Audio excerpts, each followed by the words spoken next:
What is up? We are doing some late night building. Shoot. Amateur hour.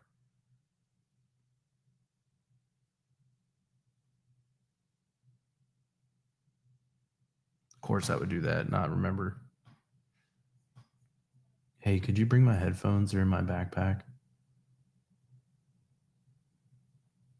They're in, if you. Oh, you got them? Awesome. Awesome. Thank you. All right. Love you. Bye. All right. We are in business. Thank you. I finally got Instagram to work. Woo! So pumped. I got Instagram Live to work. I've been trying to get that thing to work for, gosh, probably 2 months. So the fact that it works now, I'm going to go from 1 view to 2 views, and I'm so freaking jacked. Like, it's literally going to double. I'm going to have 100% viewership growth. Dude, that just opened up the door. Who knows? You may get to 3 viewers tonight. It may get wild. It may get really wild. All right. Let's get after it. I don't love that Instagram appears to be very behind in the sync, but we'll live with it. Let's do this. All right, so tonight we're going to be filming some training videos for Buy Box Club, and we're also going to be fixing some software issues. So I'm going to dive into an issue that I found on the multifamily underwriter calculator. So let's go ahead and share that screen and get after it.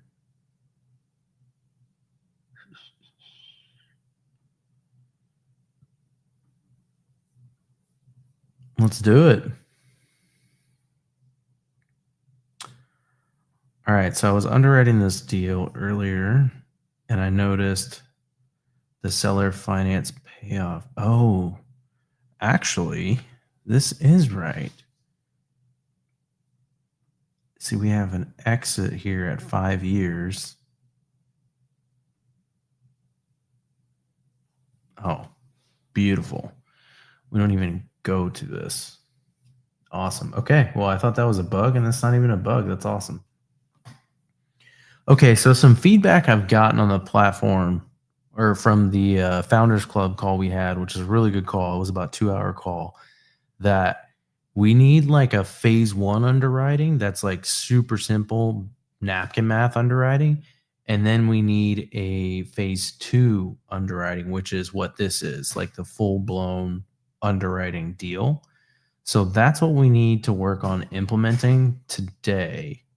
And so I need to come up with a prompt that can help me achieve that. What is going on? Okay, cool. All right. So let's go back in here.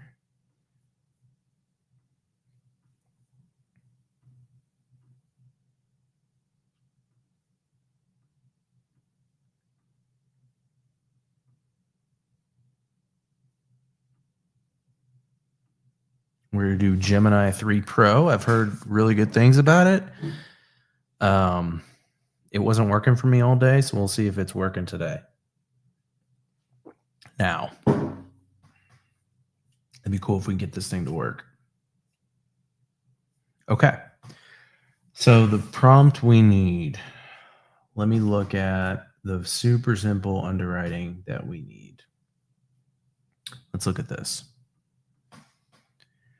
For multifamily, I want to implement a new concept. This new concept.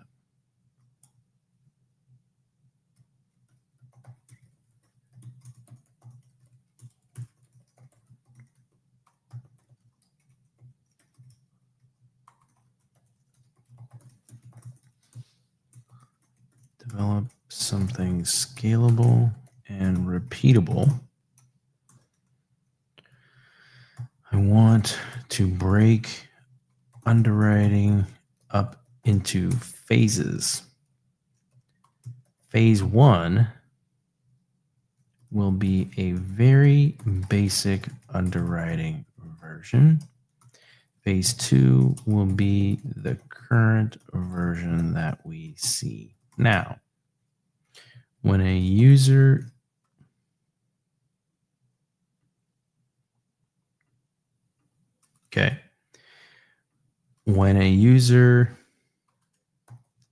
enters information on phase 1 and moves to phase 2, all of that information will have been saved to the fields.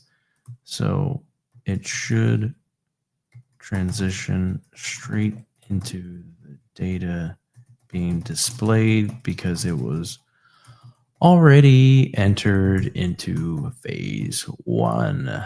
Okay. So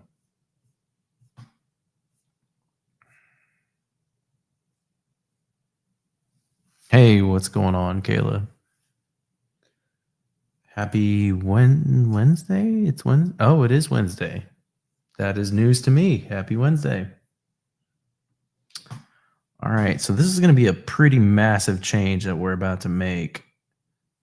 So phase 1 will also become what the free membership will access going forward. So anyone with a free membership will only get to phase 1. They will not be able to pass to phase 2 without a Match Pro subscription. Let's make sure we're using the right terminology consistently.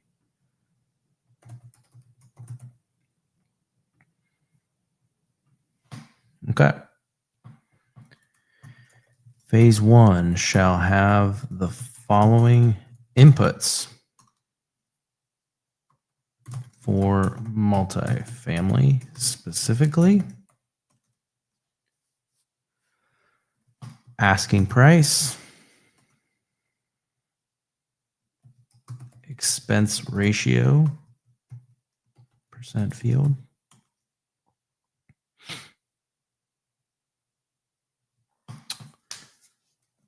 current NOI,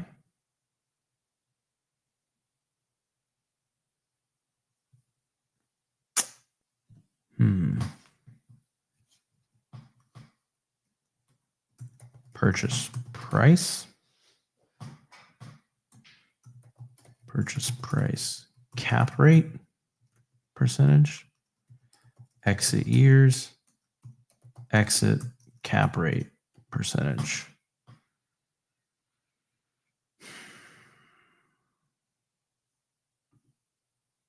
How would you model everything out based upon that? Okay. Oh, shit. Property name, street address, city, state, zip code. Oh my gosh. That scared me. Holy cow. Siri scared me. I literally thought that was a person in this room. Wow. Now I'm awake.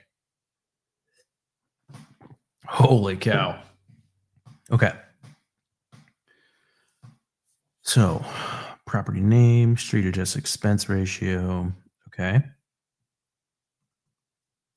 Key notes. Oh, wait, where did this go? Okay. Key considerations.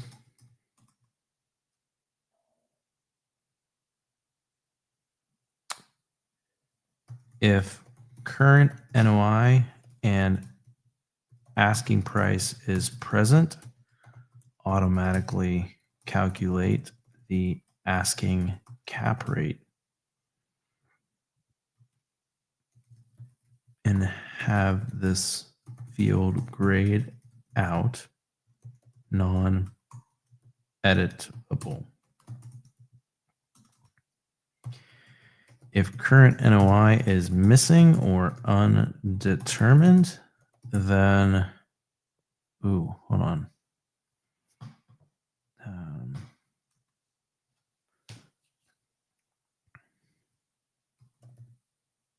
Let's see.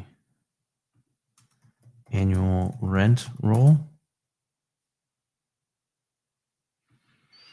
Then take the annual rent roll multiplied by the expense ratio percent, and that will then auto calculate the current NOI.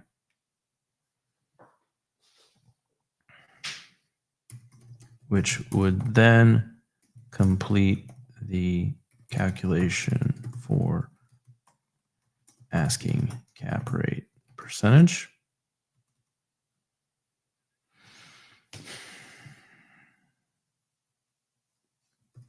If the user manually enters in purchase price, then it should automatically calculate the purchase cap rate percentage by taking the purchase price and the current NOI. The purchase price should automatically calculate if the user instead manually enters in purchase cap rate percentage instead. Let's see what we can break.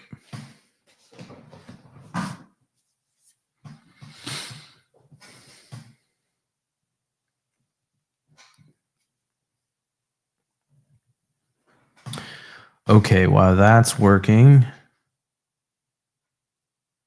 we need to record some training.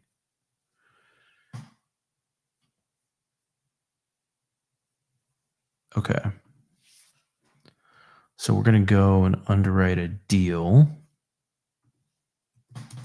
Oh, we need to generate some leads for the meetup on Saturday or the workshop.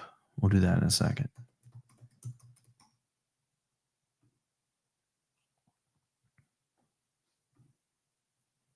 Let's go find us a seller finance deal.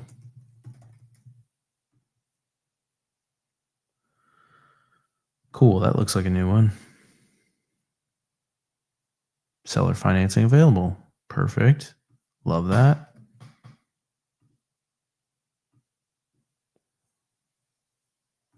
All right, we're going to create a deal, single family, Morby method. Let's go import from Zillow.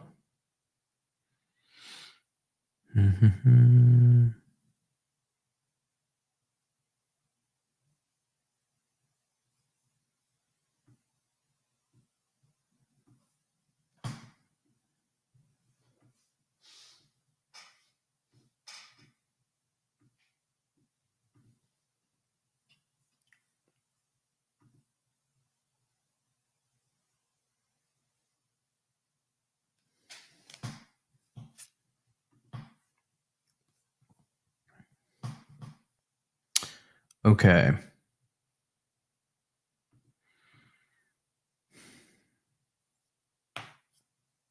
So we got the deal information.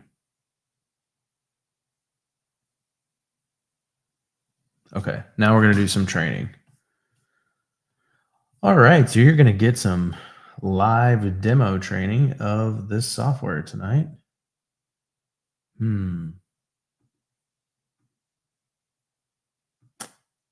Hold on, my screen is not.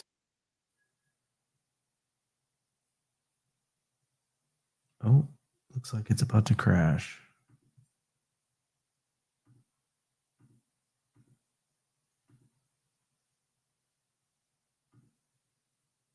Okay.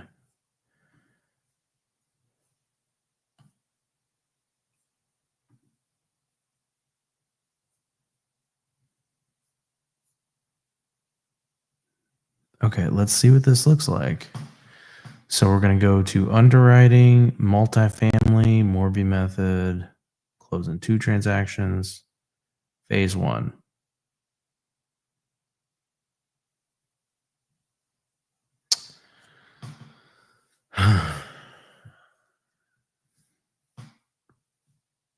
Hmm.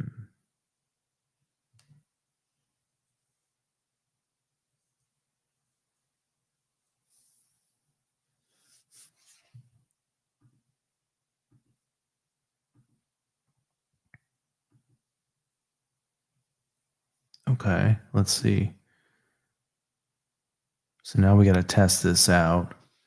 Okay, let's not get the cart in front of the horse. Let me go film this other video since I have this here. All right, so we're going to do a demo video.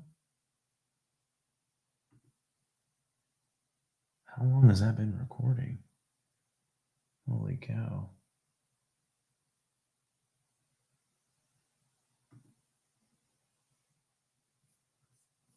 Oof. Hold on one second.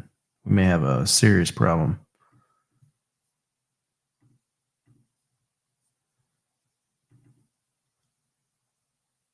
Oh, 113 gigs? Yeah, that's a problem.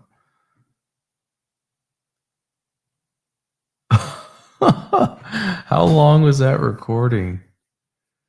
Oh, we may need to wait a second for that. Let's go back to this.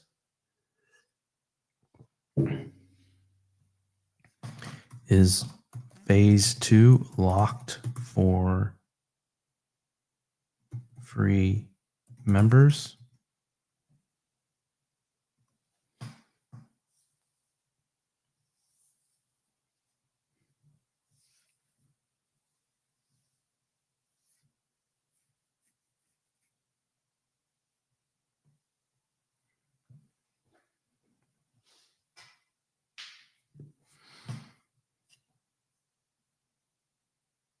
That's a big file. We're gonna have to wait for that. Oh, I thought I heard a trash can. All right, we're back in business. Okay.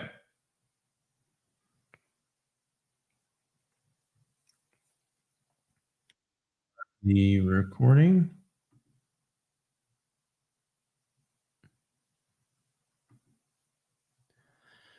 All right, so very simple video. We're just going to talk about the importance of filling out the property details information. So you can see here we did a Zillow import. In this scenario, this did not import the city and state. So if you are hand typing this, you want to make sure that you're putting this information in because this is what's going to help with the matches. So if you don't put in the city and state and zip code, you're not going to get the right matches when you get to that point. So very, very critical part. Very simple, but very important.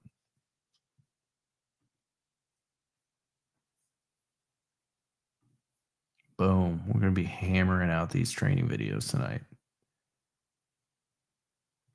You didn't think you were going to learn social media today, but you are in for a treat. Where's Final Cut Pro?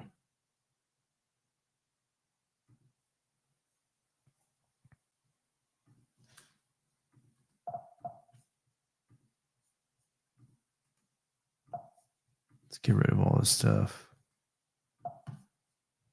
Gosh, make it harder on me, huh? I feel like there's a way better way of doing this. Okay. All right, so drop that in there.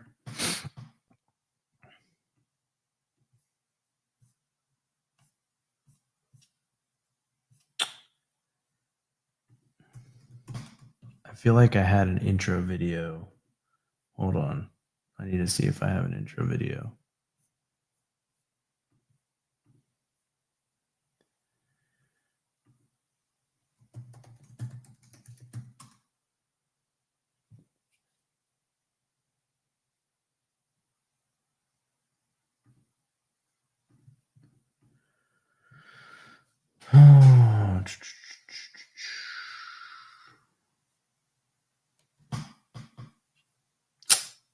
I don't.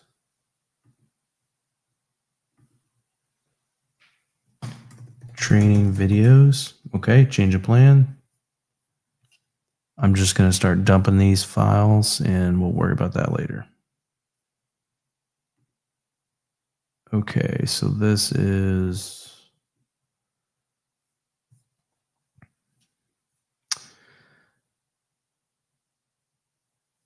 property information. Property address info. Okay, perfect.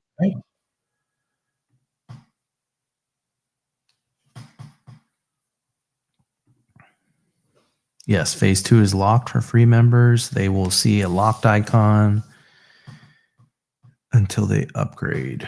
Okay.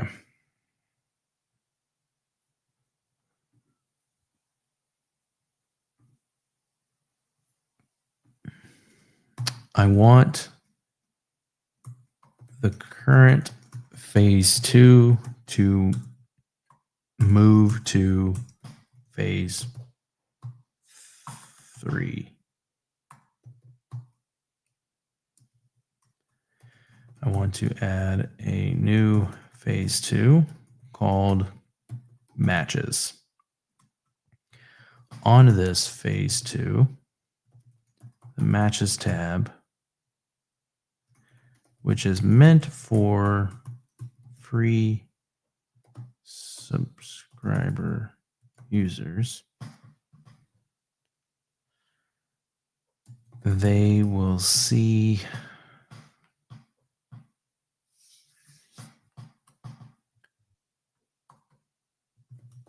okay, let's make this a little bit better.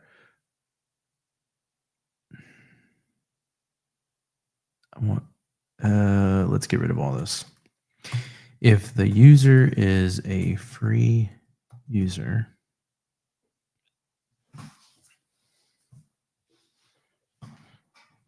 then they should see 3 phases. Phase 1 is what we have currently. No changes yet. Phase 2 should be moved to phase 3. The new phase 2 will be called matches. On this phase 2 matches,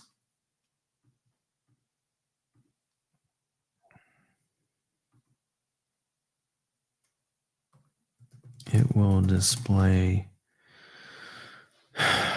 a search bar for the user to search a investor profile to send a deal specifically to, and it will also have a submit deal to marketplace. Submit deal to marketplace button where it can submit the deal to everybody and it will be received as either matches or request based upon their score, which is handled with existing logic.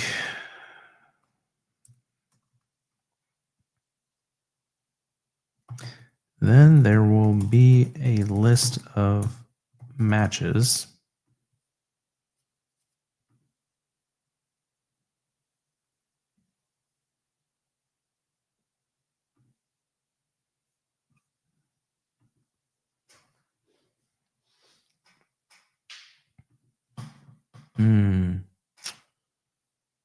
Multifamily doesn't have that.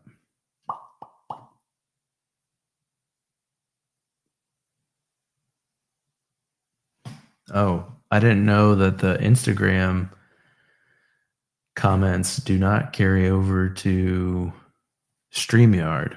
Interesting. That kind of sucks.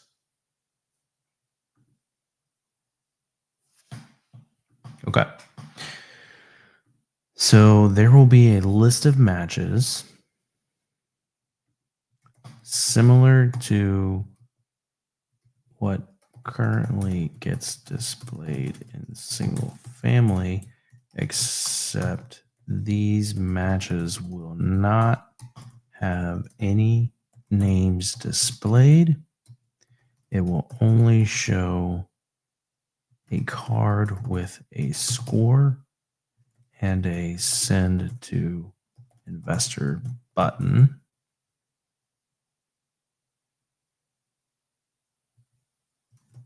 It will not reveal any personal name or contact info. The user will have to. You can place an upgrade button so that the user knows they have to upgrade to see the matches.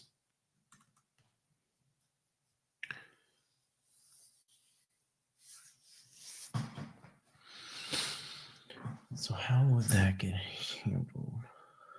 Okay. If the user is on Match Pro subscription, then this phase 2 matches gets skipped, and then the phase 2 will just be phase 2 detail underwriting, and the matches will be inside that page, inside that. Add another tab like it is in single family. Boom.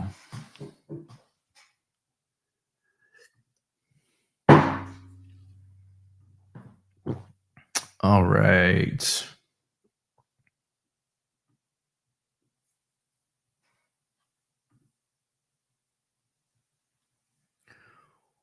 Okay. So let's go ahead and film another one.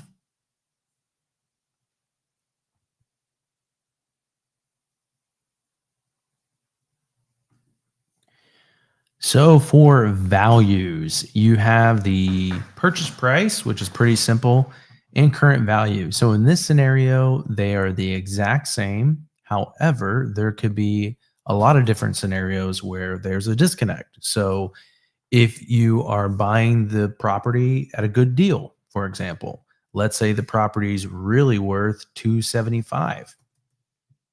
Definitely not that. 275. And you're buying it for 255. That means you have 20K of equity at the time you're purchasing it.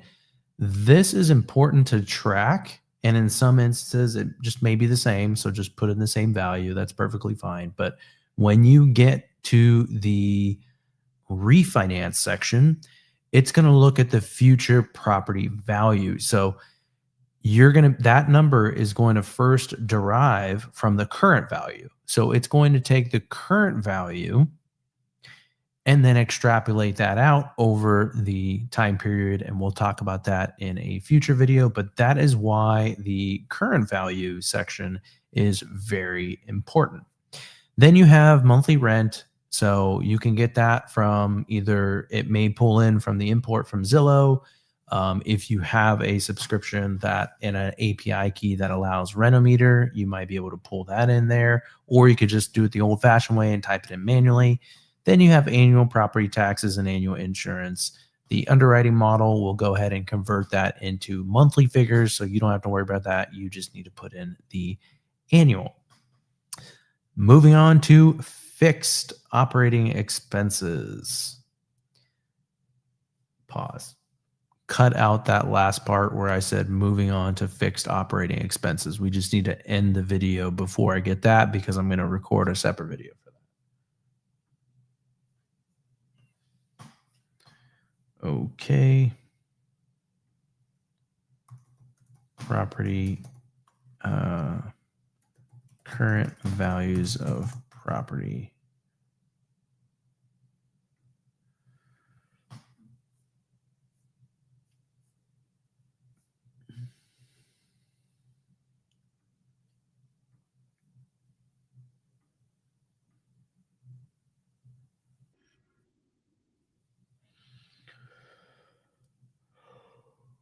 Ooh.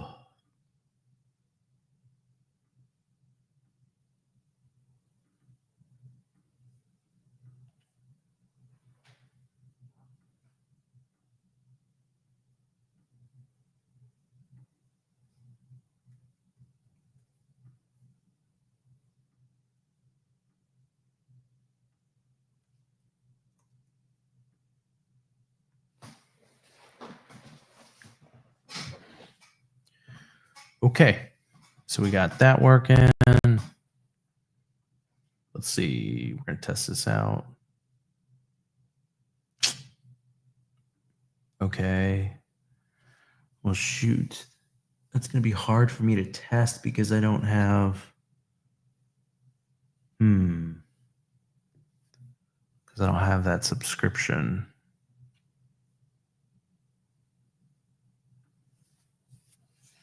Let me try.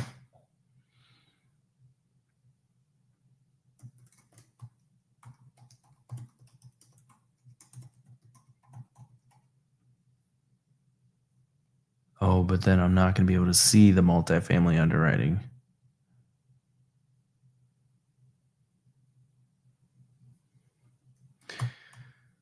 Co-living calculator needs to be hidden from the menu from all users except for admin of.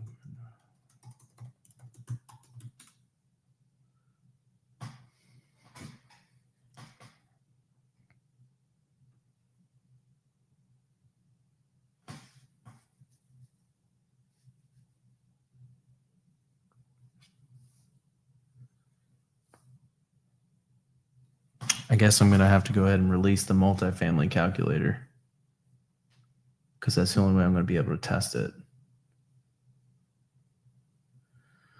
Appreciate it, man. Thank you.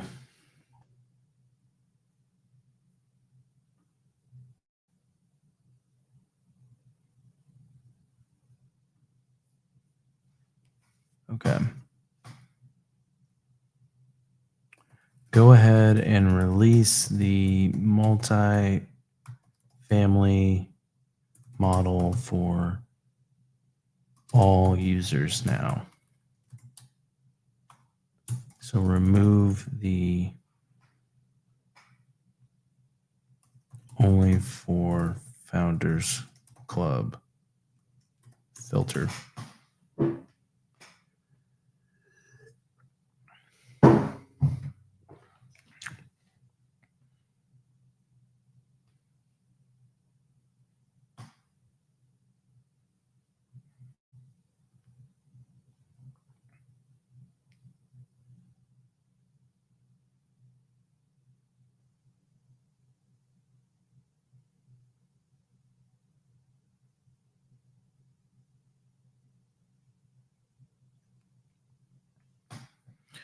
Okay. Next training. All right, now we're going to go on to the fixed operating expenses. Fixed operating expenses monthly. This is where you're putting in your basic expenses for operating a property. So we have lawn care, cleaning, supplies, internet, utilities, pretty basic stuff, whether that being long-term rent or short-term rent. Obviously, if you don't have those things in LTR, like maybe you're not paying for utilities or lawn care, that kind of stuff, just leave it blank and then it will not populate. So you can see here where that's going to populate. If you see the fixed expenses monthly, if I go ahead and put in 150 here, you can see that this is going to populate right here under fixed operating. So all of the expenses that you're entering in this section will be displayed right there.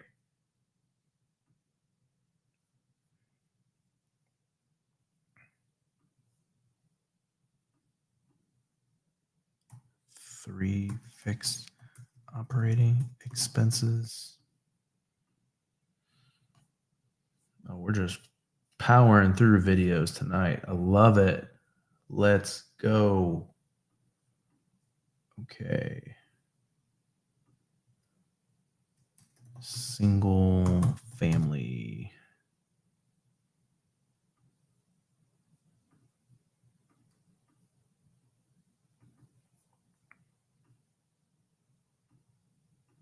Throw that in there. Boom. Got 3 training videos done already. Amazing. Okay. Released for all users. So let me log out, log back in.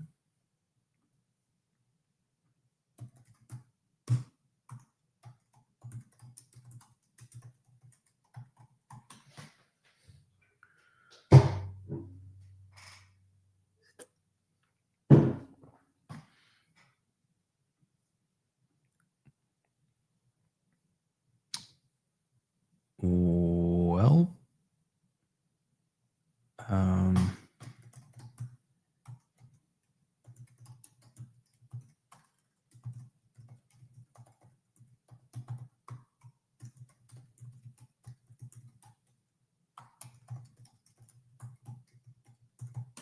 that's unfortunate because it's going to kick me out and I got to log back in every time.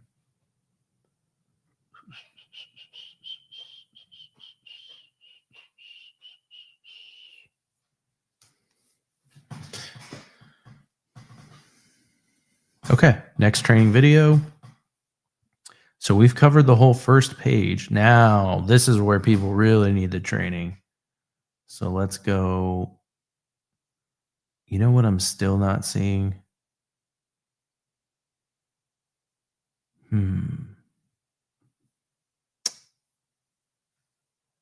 I need to write down these issues. Let me see. Notepad.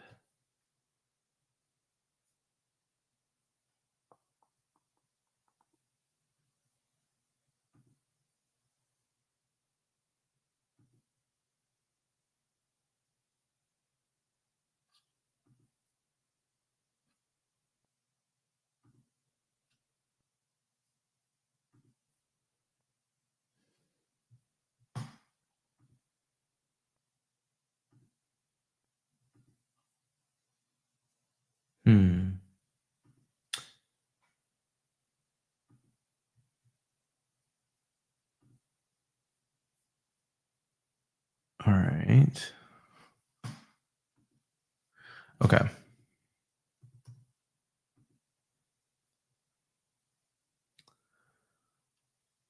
Ooh. I feel like I'm going to break a lot of things if I do this.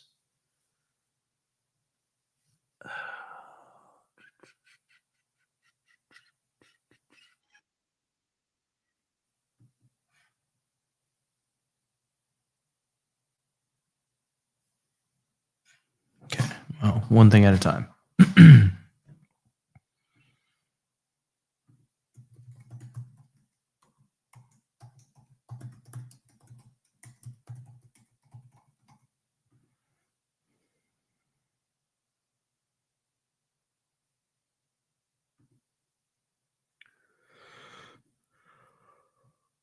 Yes. Let's go.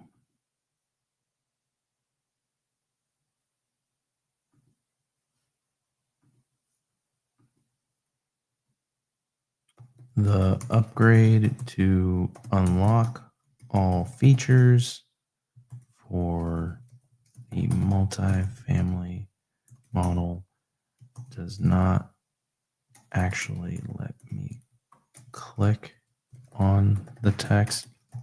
It should be a button that directs me to the sign up page to upgrade.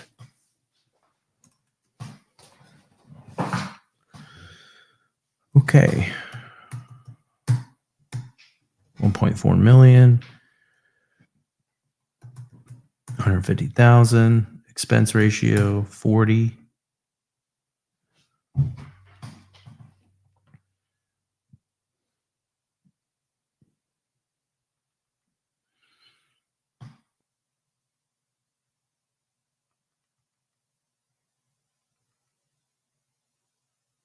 That means it's $90,000. Okay, that's actually right.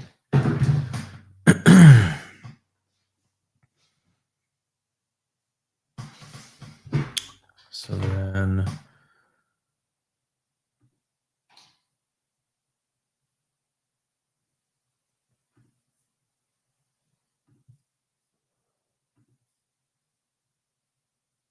let me do this in Excel here.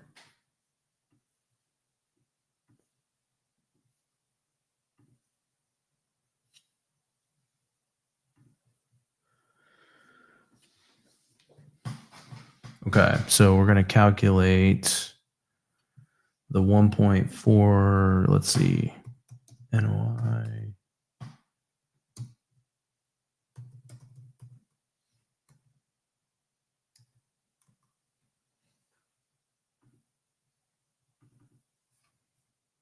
Okay, that's right. So the asking price cap rate's right.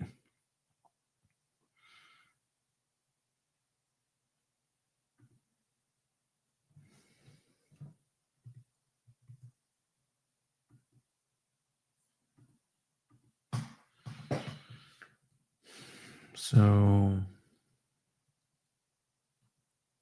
7.5%, 90,000.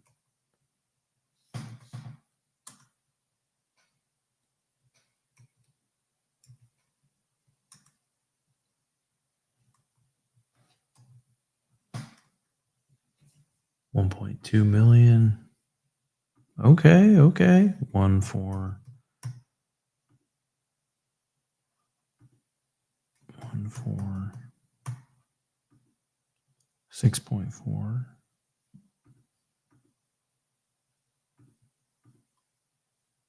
What is going on here?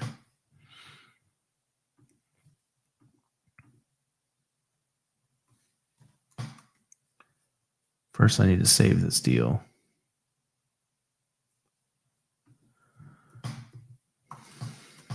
My first deal. 123 Main Street.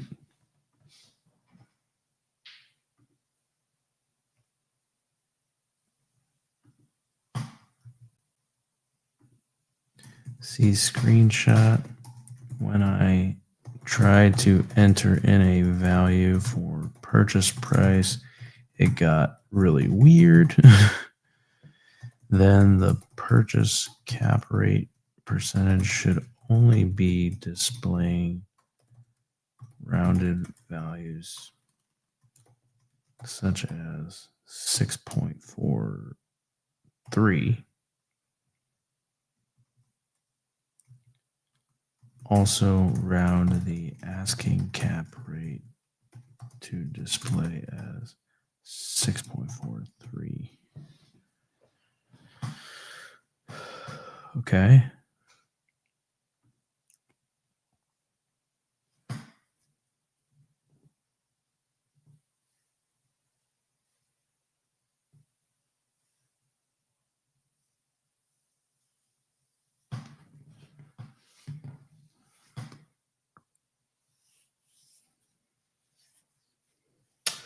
I feel like this could be cleaned up a little bit. I don't necessarily love the way this looks.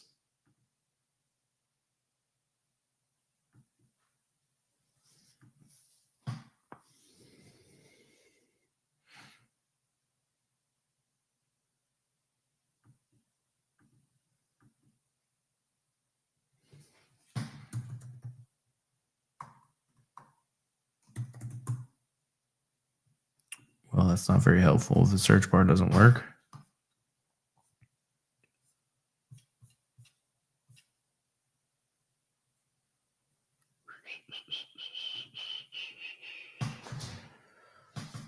Um, Nicholas, it is $99 a month for the Founders Club, which is, well, really for the subscription for the platform, which gives you access to Founders Club, which is my underwriting mastermind. We just had our first call today. It was like 2 hours long. It was a really good call.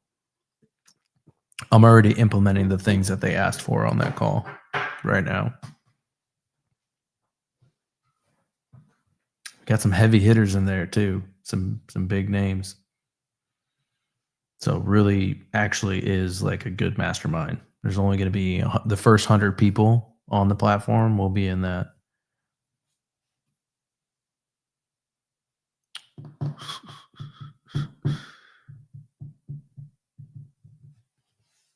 But there's always going to be a free version. So every single person could have their own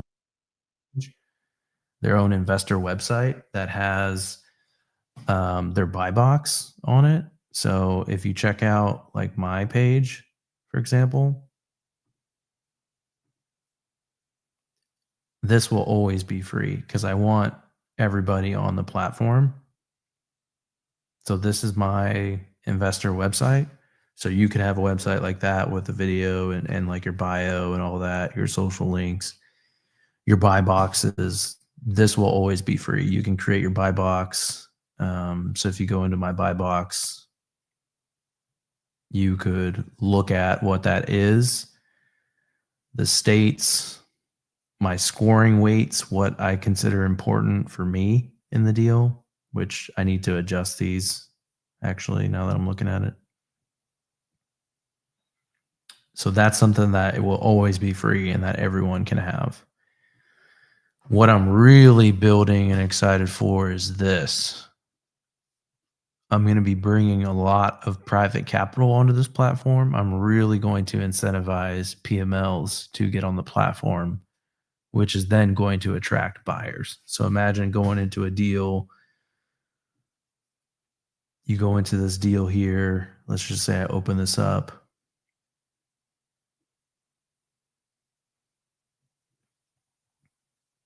And you go into matches and you see, either buyers that you match with. And then you go into resources and you see, oh, this person is an EMD Gator. This person's a TC. This person's a PML. And you can find just literally all your resources for the deal, like already pre-approved basically, because it's matching against their box too, which is going to be pretty crazy, which is why I want everybody to have one, like have an investor profile in a box, no matter what, for free. So that way everyone has these resources available to them, which is crazy. You kind of really, I hate to say it, but you kind of really don't even need a connector anymore. If this, kind of really, not if, when this really takes off.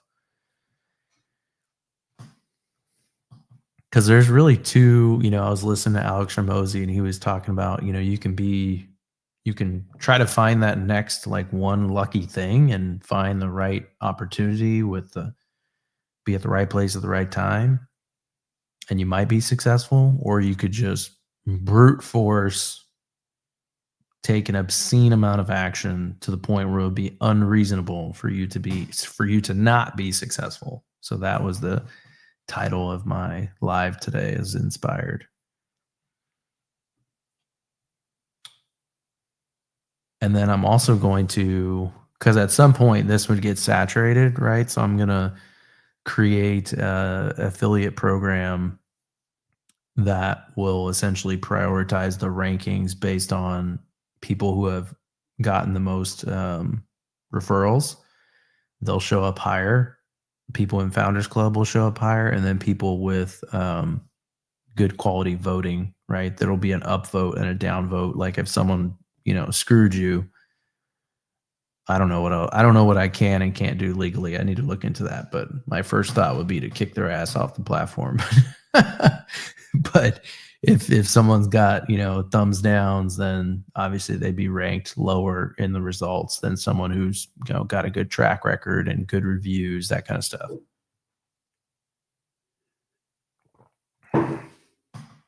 I hope so, man. I hope so. I'm trying to solve my own problem, and my own problem is I keep getting shitty deals sent to me, and if this will solve that problem, because I'm already telling wholesalers, "Hey, I'm not underwriting any more deals. Send it to me here, or I'm not going to look at it." And they send it to me here, and then I can just look at it. I don't have to go back and forth of like, "Oh, you're missing this, this, and this." Like it's there. So I mean, I'm already getting benefit out of it for sure. Let's see. All right, so that's kind of annoying. I have to do that every time.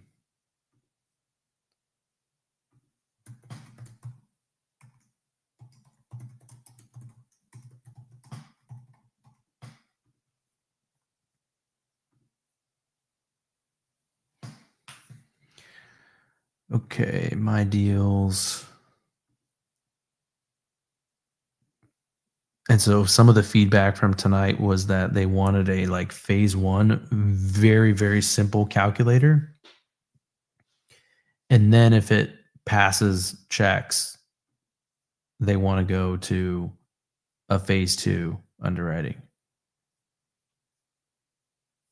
Well, dude, I need a freaking back button. You can't just freeze the user there. Upgrade or don't use anything else. um,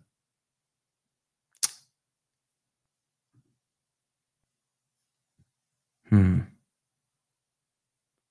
These inputs are still wonky. This issue is still not fixed.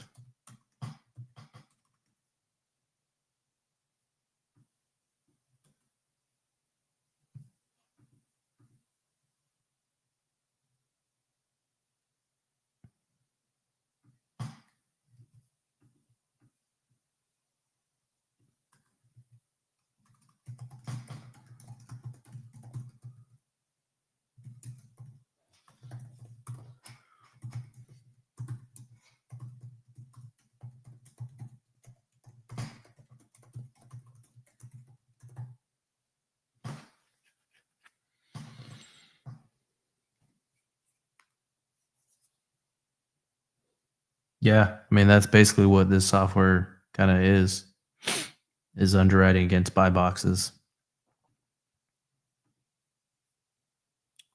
Okay, so we got asking price that produces a cap rate.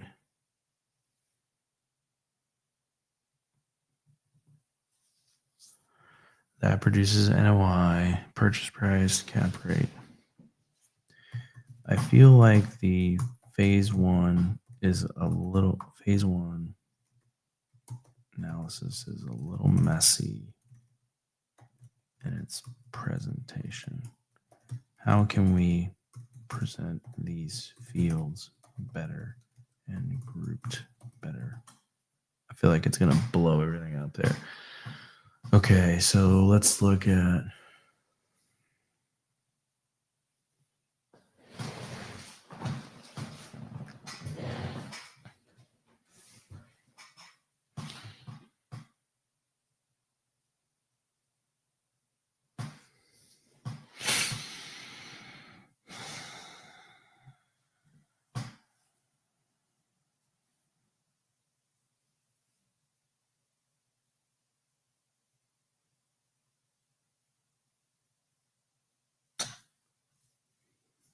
how are we going to do this?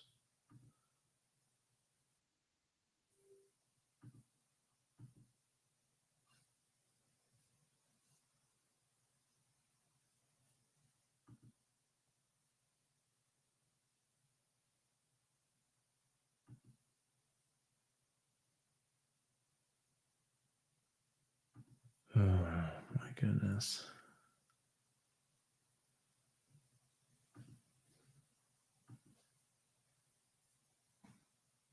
I apologize, but I'm not going to answer details about the meetup. Like, I don't have time to answer those questions.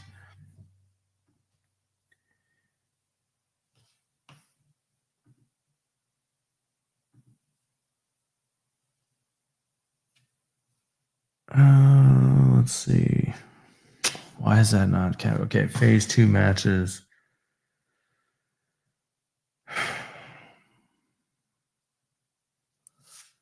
Because this is not going to tell me what we really need to know.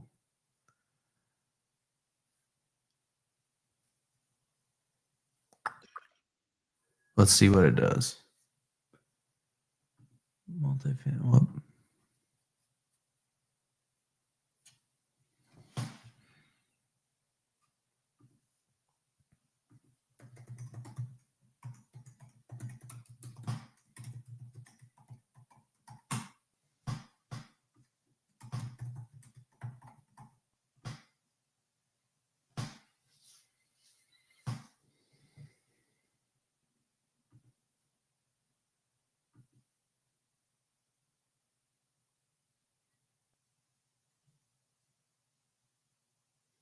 Oh, cool. He did absolutely nothing. Love it. And you brought back that bug. Okay, asking price. Purchase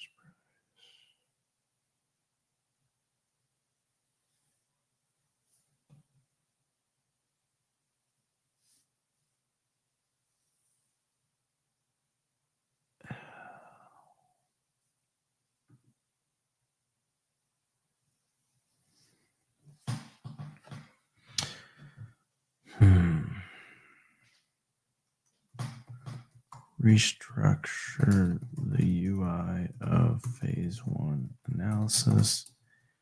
It's all over the place.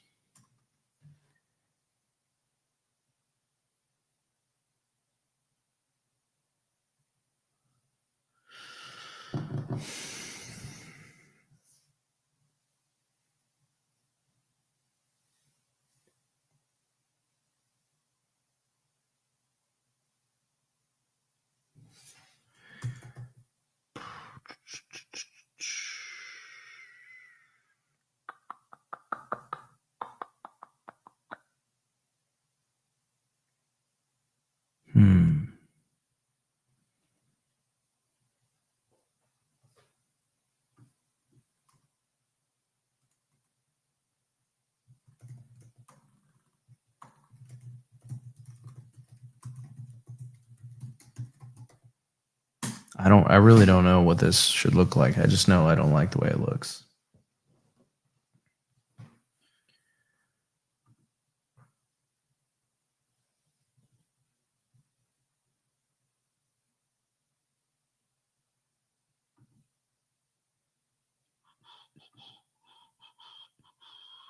I don't know. It's a good question.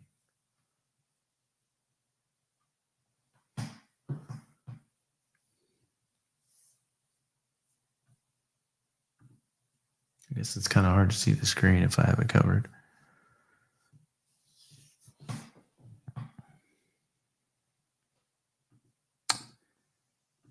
Okay, what am I going to do about the phase 2 matches?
Not sure what you just did, but I think I like it.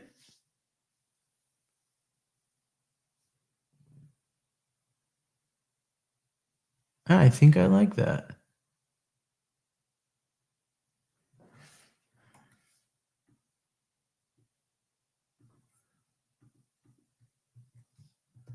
Fix these fields.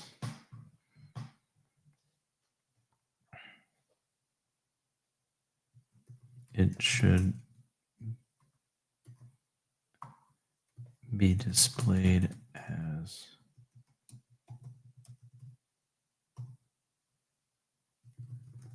purchase price and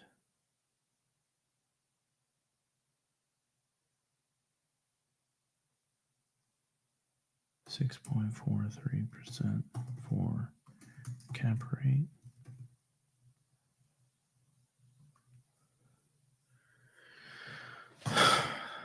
Okay.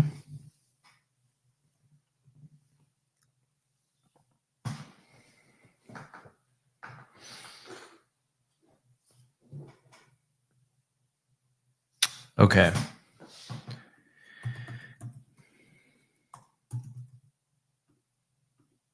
Let's chat about an idea. For a free member,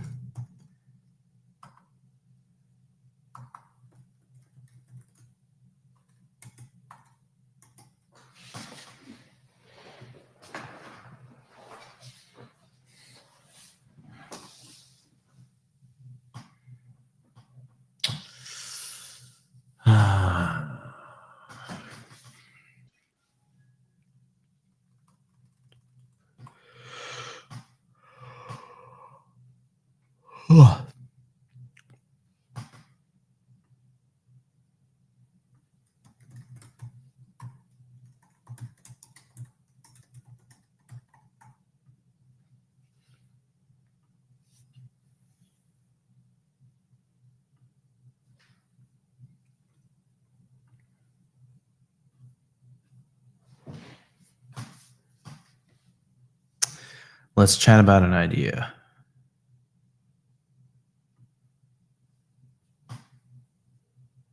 I can't wait to go back and watch this live like 3 months from now. It's like watching a little child grow up.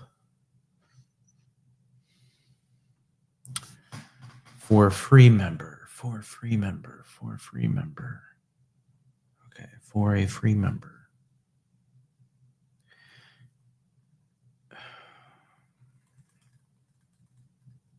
On the multifamily model, under property details, on phase 1, I want to display a search bar. Next to the search bar is a toggle that says my defaults. By default, every deal has my defaults toggle turned on. When this is turned on, all underwriting assumptions will pull from the current users box related to this asset class and strategy.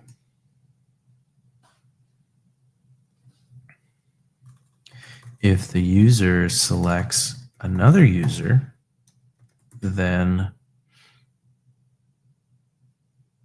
they will have the option to import their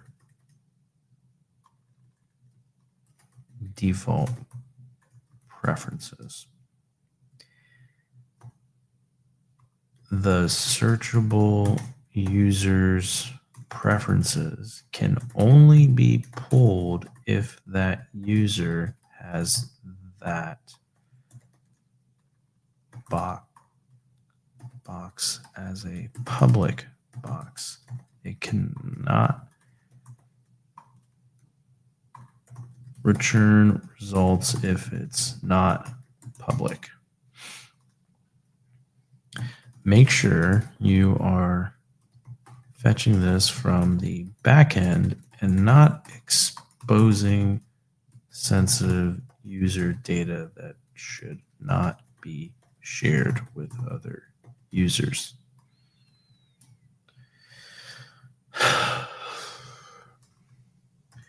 If the searchable users defaults are imported, then you will update the deal. What did I break? Oh, I'm about to break something, that's for sure. If the searchable users defaults imported, then you will update the deal with the imported defaults in each respective field. For example, if the user has cash to seller percent at 50% by default, then that is what should be imported in the cash to seller percent.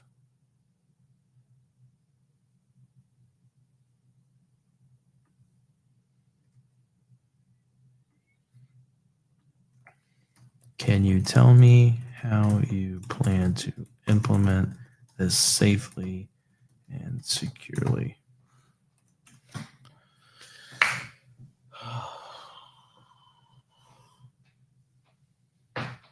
Oh, if we're placing bets, I'm definitely betting this is breaking. Wow, that came back very fast. Creating new backends. I'll implement this by creating new backend functions, scaling French.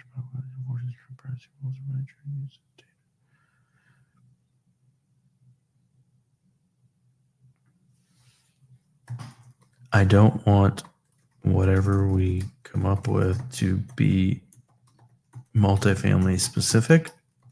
This needs to be a reusable function that is eventually going to get applied to all boxes,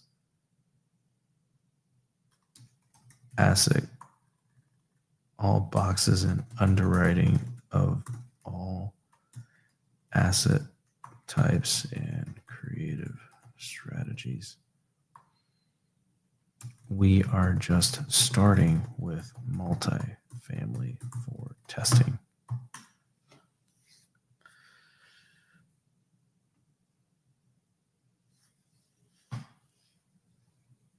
Appreciate it. We have some faithful votes on Instagram that it's not going to break. I'm totally guessing it's going to break. Okay. Wow. This thing is. Here's how I plan to implement safely. Functions get underwriting defaults. Will be the single secure entry point fetching default. First authenticate.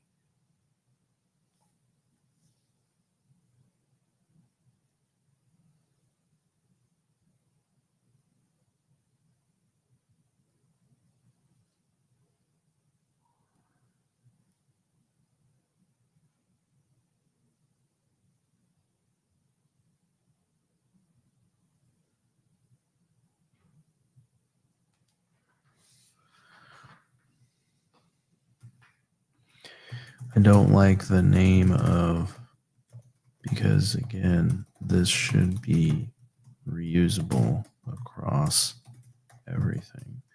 We will be implementing a phase one approach to all asset classes and creative strategies soon.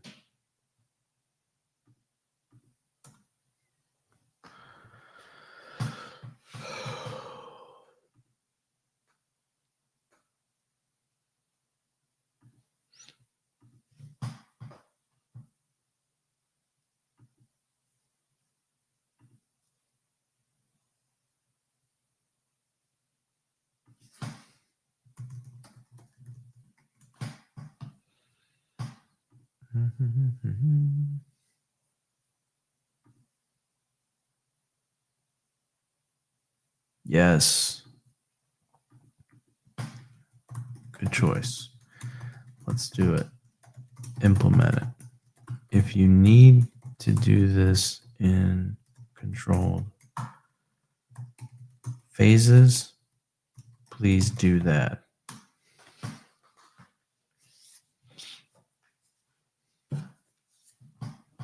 That's going to take a hot minute. Okay. We're not logged in at all.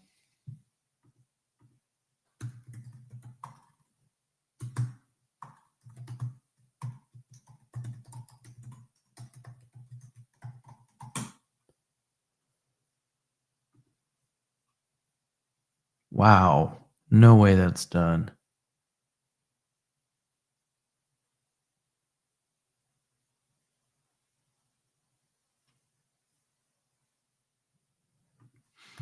No.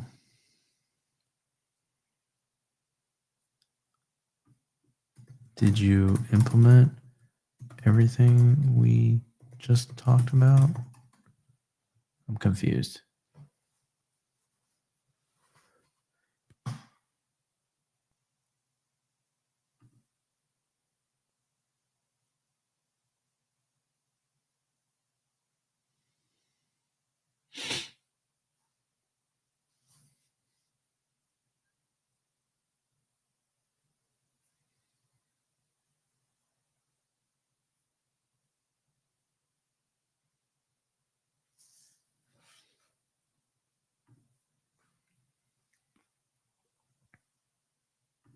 I don't think so, but let's check.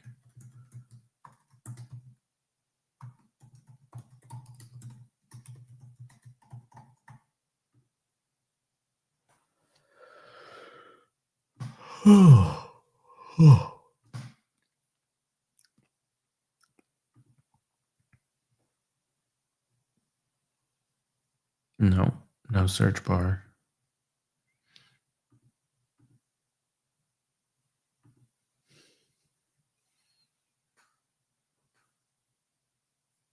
Whoa, what's going on here?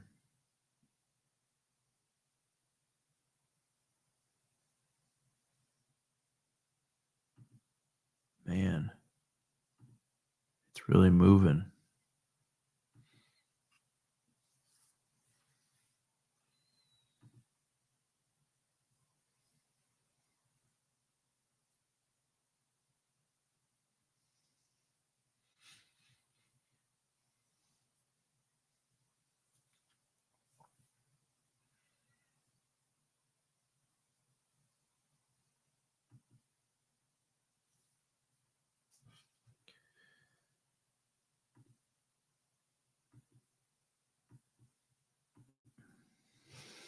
Wow, I'm blown away how fast that was. I've never seen Base 44 work this fast.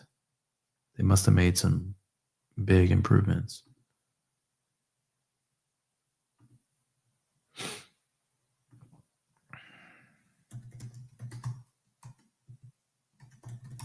Now let's see what's broken.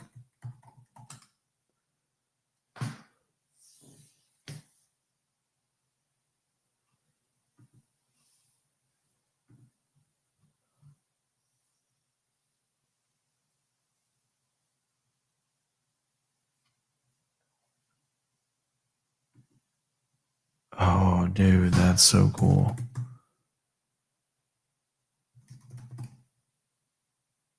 That's not cool.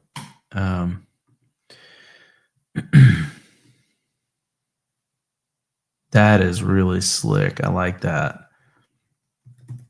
When I search for user defaults, the search is blank. I am expecting to search by username and for the results to appear.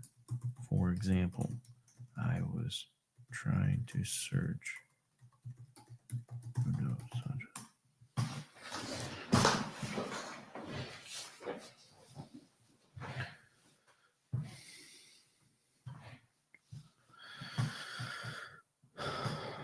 Okay, I need to do some more training.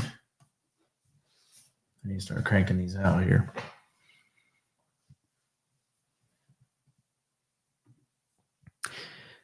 Cash to seller. This is probably one of the most confusing financing structures related to Morby methods. So the easiest way to understand this is if you look at the bank financing, which is displayed in the middle column, that is to be considered an isolated financing component. So put that to the side for a second. Let's focus on the cash to seller and the seller financing. Now, currently, the way this works, it won't work this way in the future, but think of this right now as your 100% piece of the pie. So if I adjust cash to seller to 60%, it's going to automatically adjust seller financing to 40%, which obviously equals 100% of the pie. So I'm in the future going to have a toggle that's going to allow you to override that default. So that way it's going to be open. So you can go over 100% if you wanted to. Now, you can leave this here as kind of a safety check and make sure you don't go out of bounds, because if you start playing with one thing and forget to update the other, then obviously you're going to have mismatched numbers, right? Or numbers that you weren't expecting. So by default, it adds up to 100%. So if I were going to do 70% seller financing, you'll see that the cash to seller updates to 30%. If I want to adjust this to a manual number, let's say $85,000, you can see that the cash to seller percentages and the seller financing percentages will also auto calculate, which in my opinion is really nice, which would also change the seller financing amount. So again, if you wanted to override that, that may be an option for you in the future. Bank financing. This is, again, we toss it to the side, we're bringing it back in. This is what you're going to get for your DSCR loan. And if we just look at the levers to increase both cash that you receive at closing, what I call a buyer surplus, or cash that you need to bring to closing, which is what typically happens in a real estate transaction, there's a couple levers that you can pull. And it all has to do with the amount of leverage that you're taking out in a transaction. So the more leverage that you're taking, the greater the surplus you're going to create if you are over leveraging in the transaction. If you are injecting equity into the transaction, the surplus is not going to be a surplus. It's going to be cash that you're going to have to bring to close because you're injecting equity into the transaction and leaving it there. Okay. So let's break that out for an example. Right now, as this deal stands, there's a buyer surplus of $71,000, meaning you would get paid $71,000 to buy this property. So this would tell you that the leverage is pretty high, the overall leverage. Okay. So if you wanted to lower that, what you would do is you would increase either cash to seller or you would decrease bank financing. So let's increase cash to seller and see what happens. The 71 is going to go down to 29. Why is that? That's because we increased the amount of net cash that the seller is going to receive, which means our overall seller financing note is going to come down, right?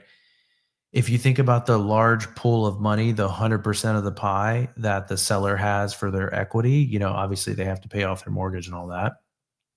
The more money you give them for cash that they're going to walk away with at closing, the less overall leverage you're going to have in the deal. So if you really look at this, when we break this out, you got overall leverage here. So you have the 75% and then you have the 50%.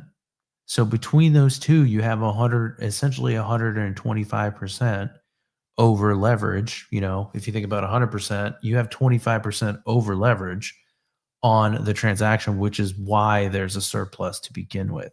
So if you decrease that leverage, so if you go from 125, down and keep walking your way down, for example, if you decide to go down, let's say 70,000, so you're increasing your overall leverage from 125 to 120, you're going to see that buyer surplus is going to go down, right? And you can get to the point, let's say if I made this 50%, where you're obviously now the buyer surplus is negative, which means that you have to bring cash to close, which is what people normally do in a real estate transaction. So that's how you play around with that buyer surplus. Depending on if you want to walk into the deal net, no money out of your pocket, or if you want to have buyer surplus that you can put back into the property for reserves, you would do two things. You would decrease the cash to seller. So if I decrease the cash to seller to 30, even with this lower LTV of 50%, because I decreased the cash to seller, I created a buyer surplus. So I could take that back to 50%. So now, again, we're back at a deficit. The other lever I can pull is increasing the bank LTV. So I can move that up to 70%. There you see that we've now created the buyer surplus again. So you can see the two levers that we're pulling to achieve the outcome. So it is to your best advantage to have the least amount from a cash flow perspective. Let me put it that way. It is to your advantage to have the least amount of financing on the LTV, on the DSCR loan for bank financing. Why?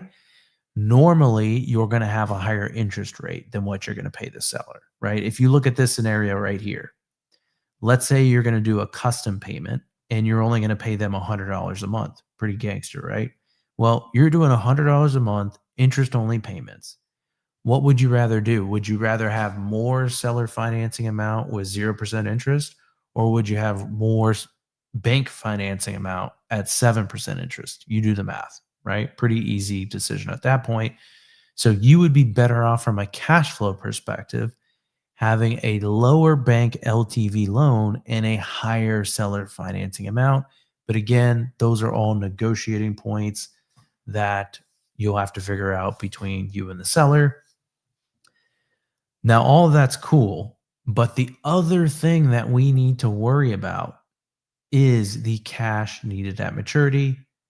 That is also something that you will play with in the two levers of financing. We're going to cover that more in the refinance section. However, briefly, we'll bring it up now.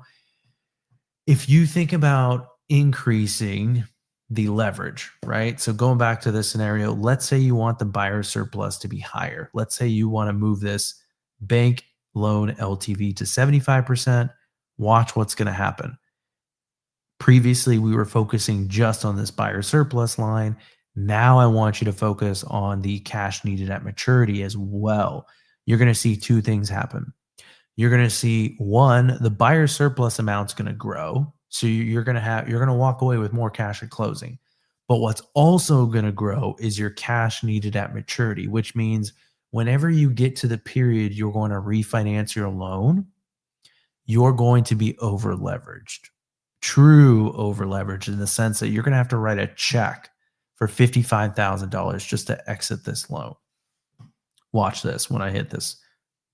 Just as I said, buyer surplus went up, but also did the cash needed at maturity. So you can't just jack up the buyer surplus. Well, you can do whatever you want, right? But there is a repercussion to doing that, and the net result is increased leverage. So you really need to have a plan for that. If you are okay with writing a check in 6, 7 years, or however long it is for $67,000, you do you, right?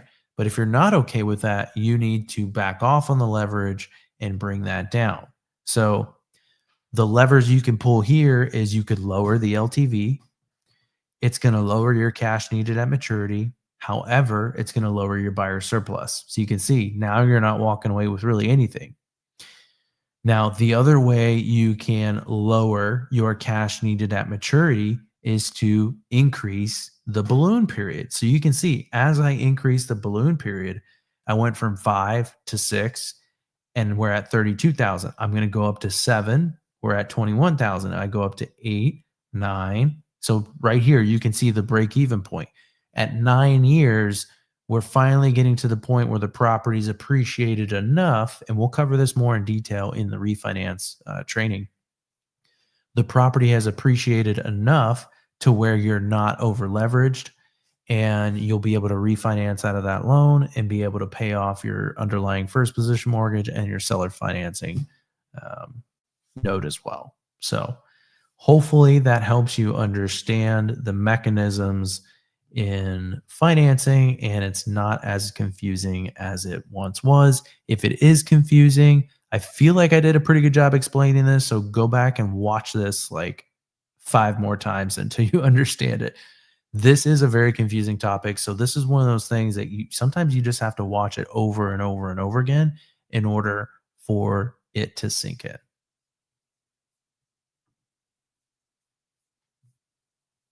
All right. Did I just absolutely kill that or what? I feel like I killed that. I totally killed that. I'm going to give myself a pat on the back.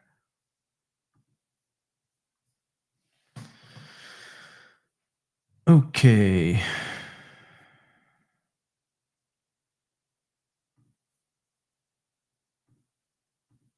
So that's 4, understanding Morby method financing.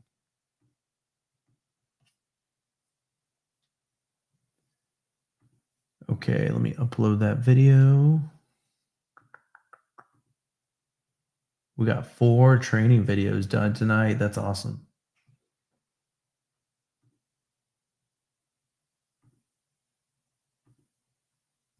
SFR.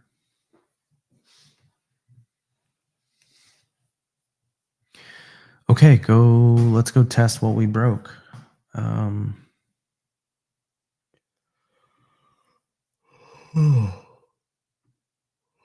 Tired.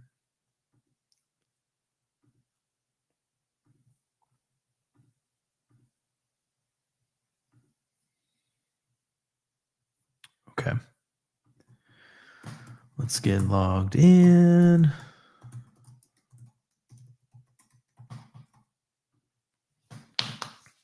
Perfect. Love that.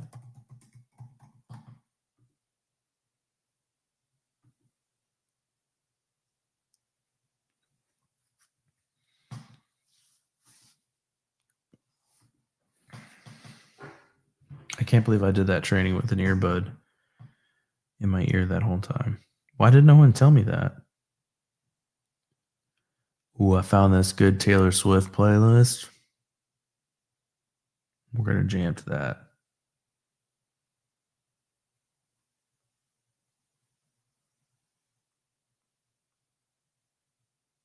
If I can find it. Okay.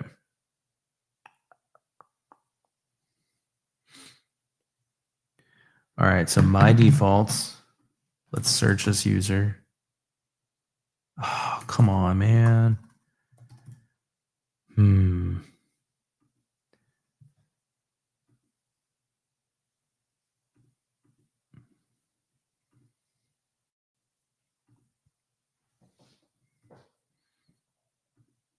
That's weird. There's nothing loading.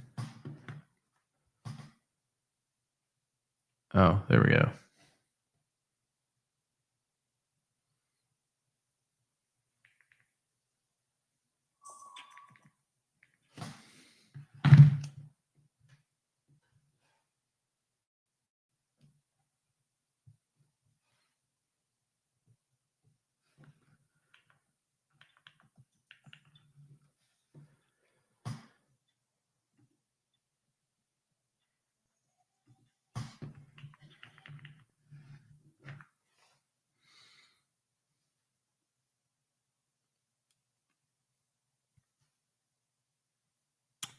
Where are we going here?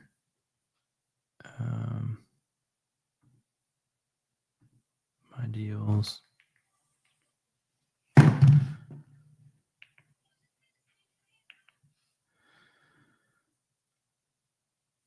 Nope, back out of that. We got to log out.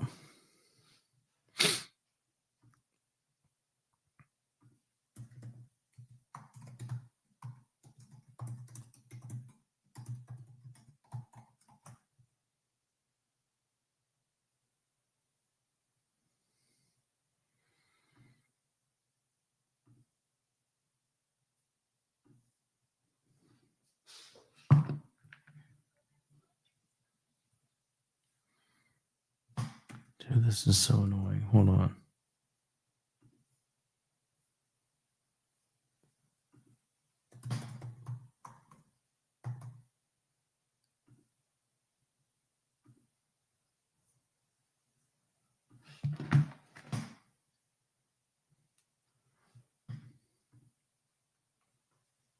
There we go. Now we're jamming.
All right, so we did that video. I should probably go over the deal analysis. Hmm.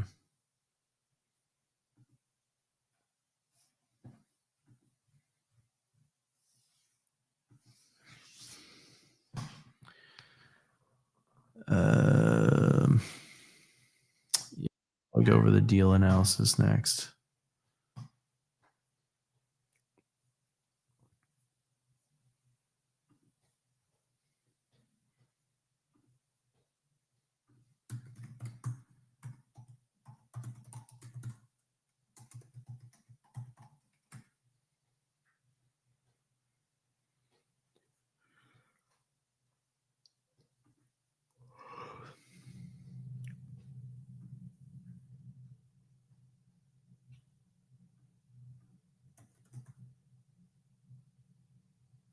Oh, you suck.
Isn't found in the user's box. Okay, that makes. Oh, that makes sense. I think.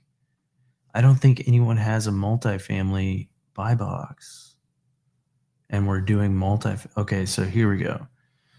All right, so let's open this up. Okay, so Morby method.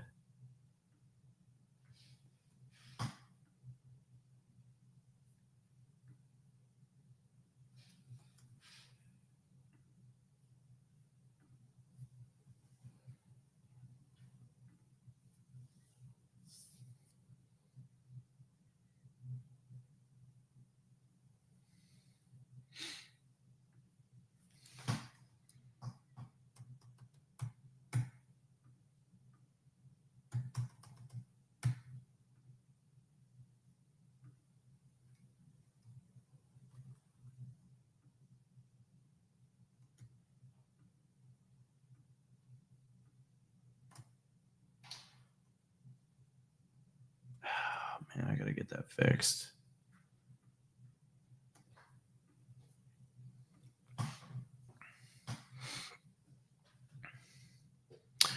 Okay, so there is a multifamily. This is multifamily. This is Morby method.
Oh, it reversed all that. That's unfortunate.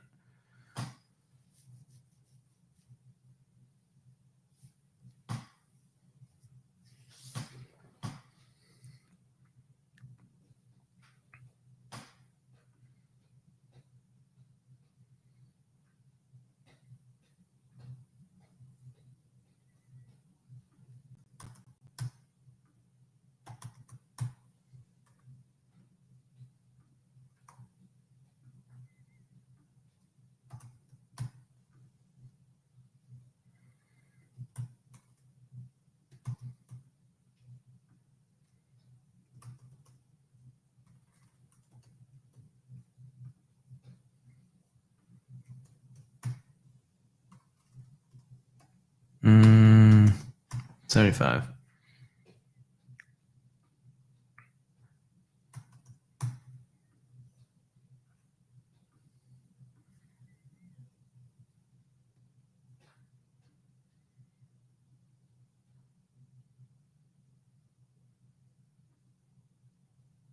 So much for auto syncing.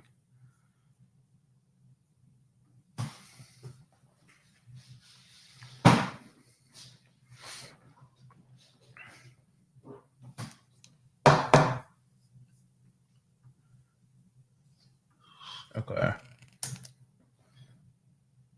Bugs. Oh, what am I doing? It's the whole purpose why I built this.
Ah, come on. All right, let's be smarter than this. Underwriting, multifamily mortgage method.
Okay, we're gonna test this out.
Oh my gosh.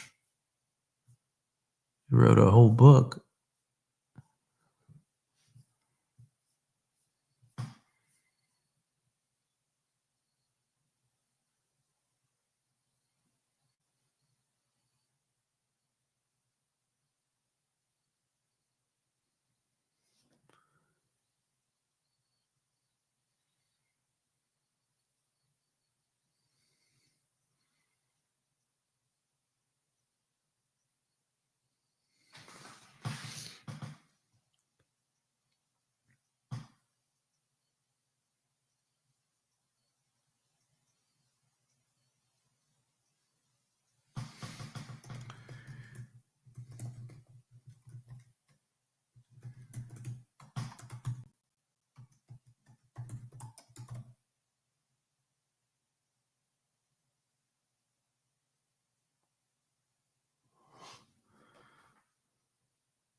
Had a whole like 7 conversations with itself here.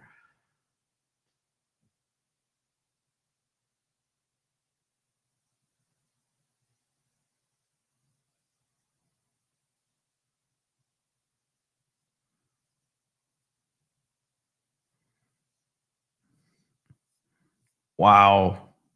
Yeah, I figured that was gonna happen. Wait, wait, wait. Wow, it was really tweaking out. Wait, wait. That's hilarious. Well, let's stop this before it really causes some problems.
Can't believe I gotta stop my Taylor Swift song for this, but let's go. Okay. And we are live. So we're going to talk about the down payment. So where does this down payment come? Well, if you remember back in the financing section, you put in 65% LTV. You can change this to whatever you want. So if we look here and we see the down payment of 89,250, if we change that to 70% LTV, obviously now our down payment is 30%. So if we look at that, now the number has changed. So as you continue to play with the leverage, whether it be up or down, again, so now we're at 75% LTV. So now you're going to see that down payment requirement drop. Also, one cool thing that I implemented that I actually have as an error in like my own underwriting, in my spreadsheet underwriting that I fixed now in the software, earnest money.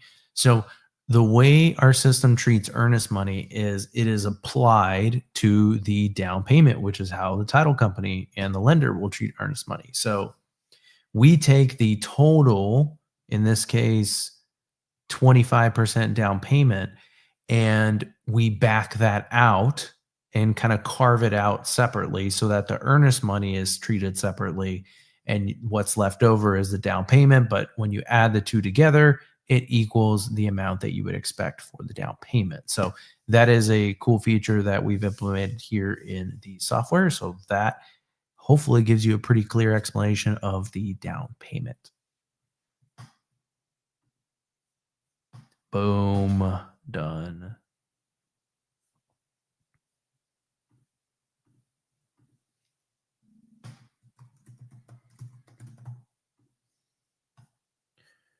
We're cranking out training tonight. Upload this.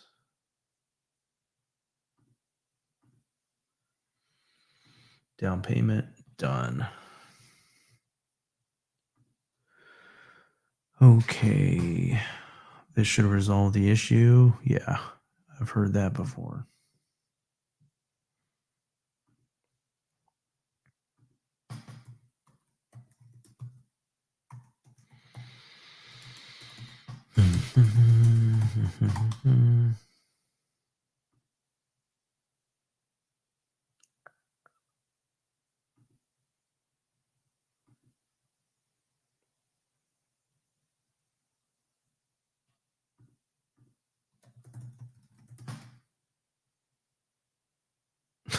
Oh, come on, why won't you work? Just work. Please work. Issue is not resolved. Do better.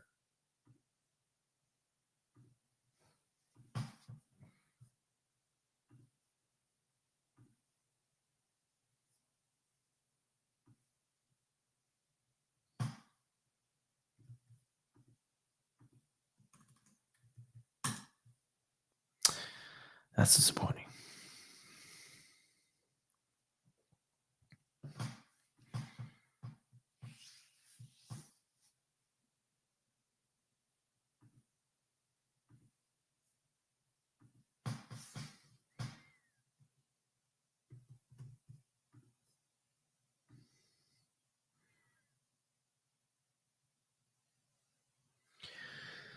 I'm getting tired.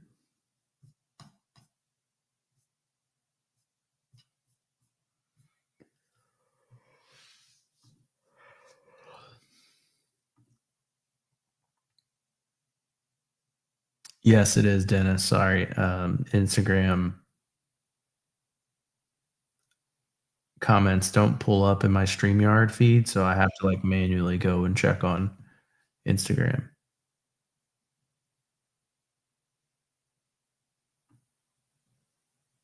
Or I could get super fancy.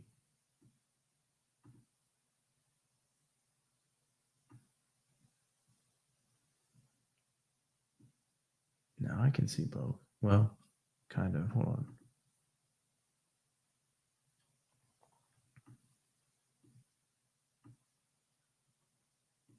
Stack up my screens here. Now I can see both comments in real time.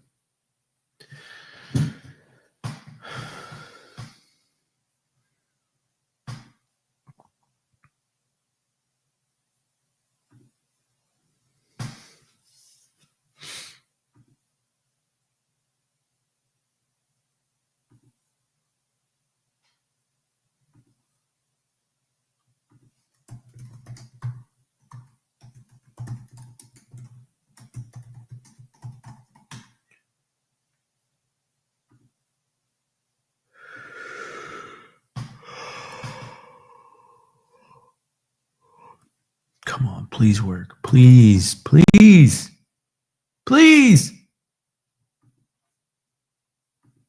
Still not working. I am sad.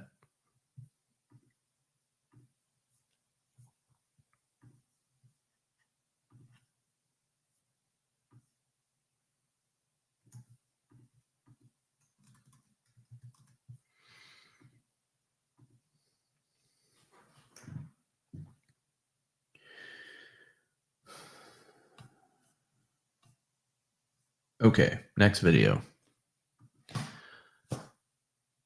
Loan requirements.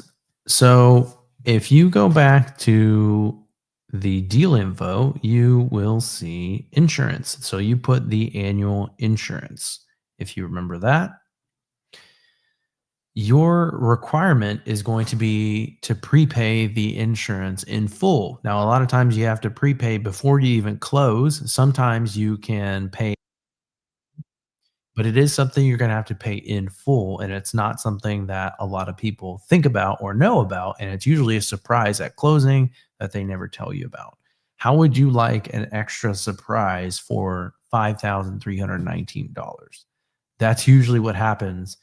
And I love it because they just don't even think about that this is real money that you now have to inject into the deal that was never told to you. And they just like, oh yeah, it's just an extra, $5,000, whatever, right?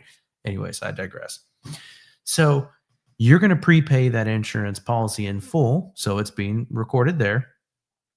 Then you're going to have impounds for your taxes and your insurance. A lot of times it's going to be 3 months worth of payment. So that is what is happening there. In the deal info, you put in the annual property taxes and you put in the annual insurance. So it's taking that divided by 12, which is your monthly payment, times 3 months. which is what your escrow will be. Then you will sometimes have to prepay principal and interest. I don't see this, I see this rarely. It doesn't happen all the time. So if we go into this section right here, so you can see here, if we have prepaid months, if you don't think that's going to happen with you, you can just clear that out. So I've cleared that out, and now you can see that that is no longer showing.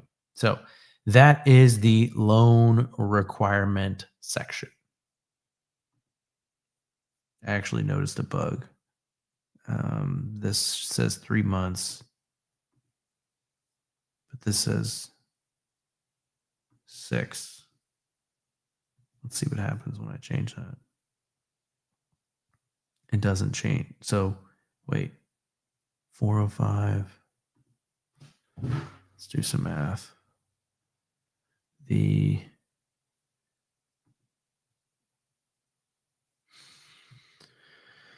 1620 divided by 12, 135 times 3. So that is really 3 months.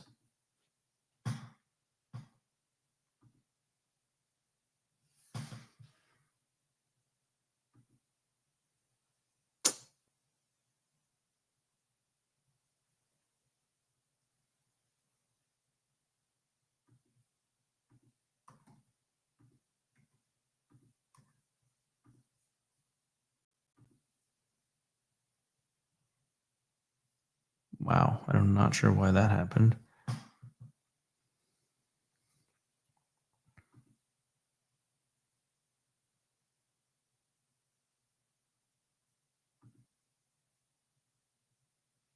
This says 3 months. This says 1 month.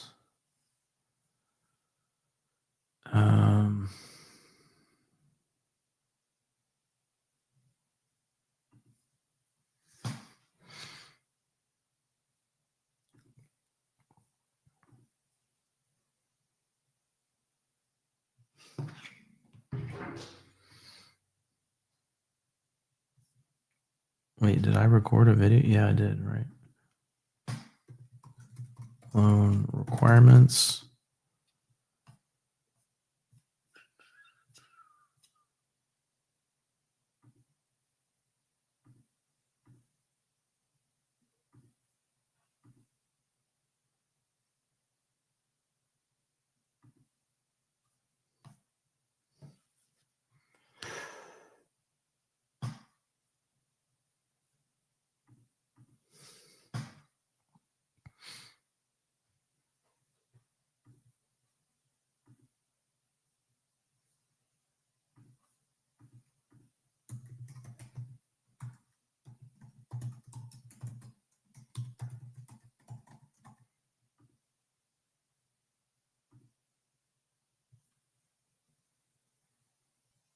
If you haven't signed up for an account yet, please do. It's literally free.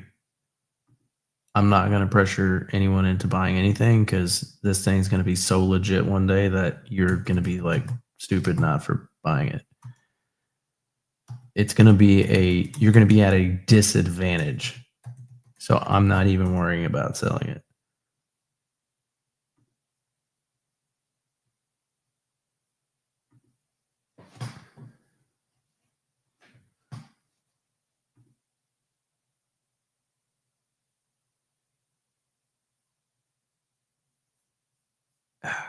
Still airing out.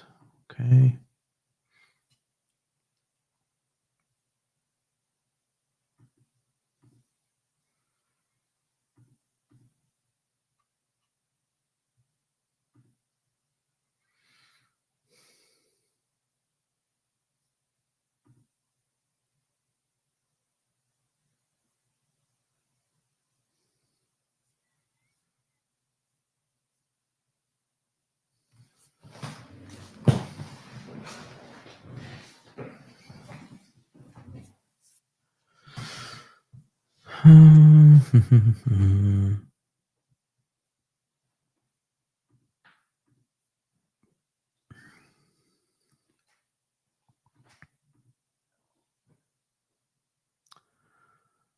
Okay, let's cover. We should probably fix this bug here.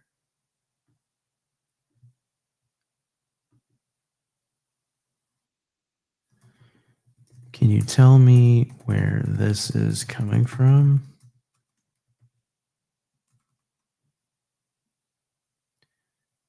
I am finding this on the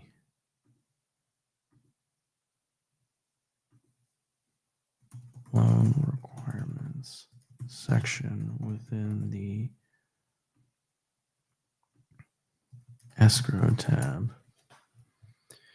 In my assumptions, I have saved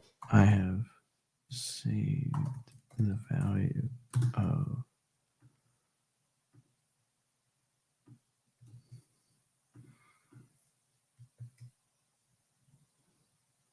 to 1. I expected to see the equivalent.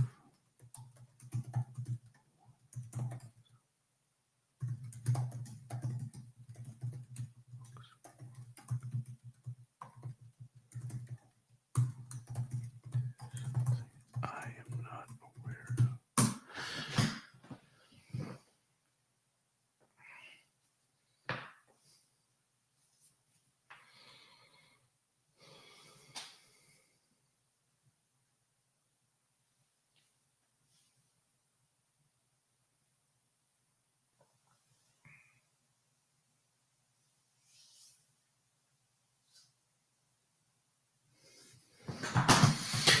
Okay, wait for that. Let's move on to the third-party commissions. And recording now. Third-party commissions. So we're going to talk about agent commissions. So if you go over to the assumptions tab, this may look a little different by the time you look at it, but somewhere on this list, you will find agent commission. So if I made this agent commission 0, that is what you would see. Now it's 0. So I can go ahead and update this back to 3. And you could also update somewhere on here the assignment fee. So if you had an assignment fee, that's where you can place the assignment fee. Now you see there's $10,000. TC fee, I don't know why it says 500. You should never pay your TC 500. If you are, I have concerns about your TC. 1, for their mental health. 2, for their business model and their pricing. They should never price that cheap. So much work being a TC, but you can go in and update that here. If you're doing a Morby method, you're not going to be doing it for cheaper than 3,000, and I can tell you that probably maybe 2,500 at the cheapest. So I'm going to put 3,000. And so that represents the third party commissions. Pretty easy and straightforward. Stop.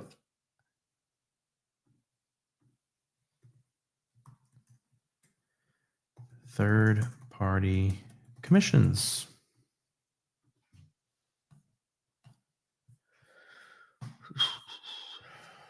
Just cranking out the training videos tonight. I love it.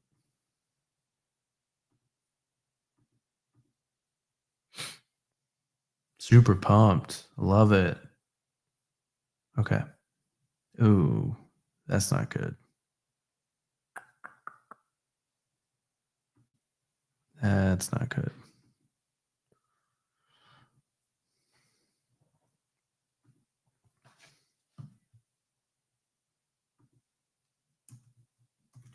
Present a plan before doing anything.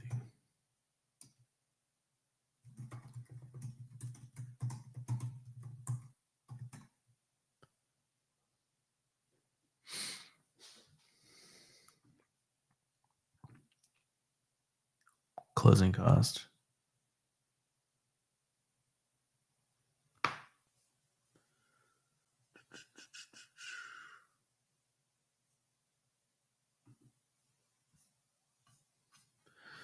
I'm going to find the buy box video.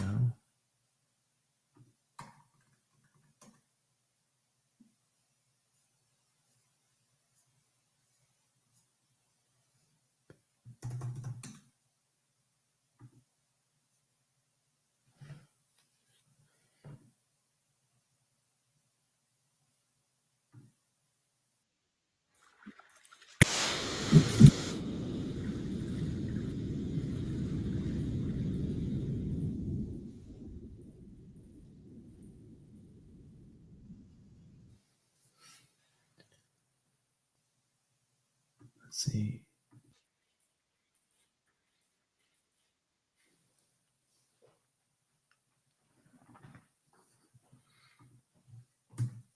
Let me see.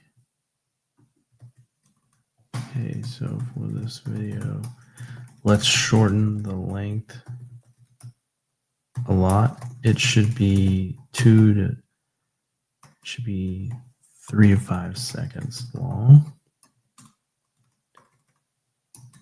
Have the image text on the box say, look at this video. You can't see it, but easy.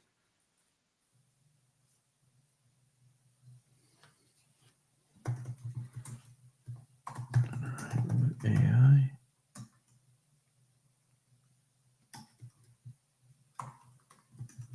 Real time smart.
Bunch of videos that need the intro video finished and added to it, and probably an extra video.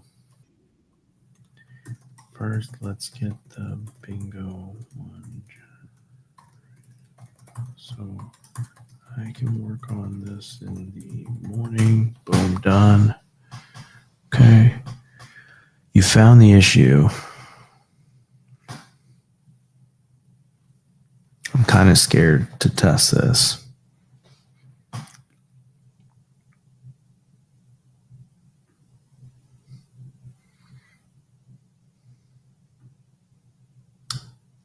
This says 3 months.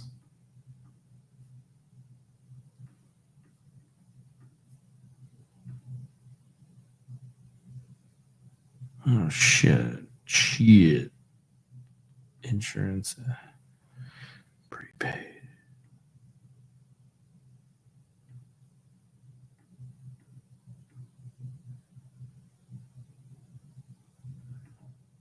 Two months. 1 month. Okay.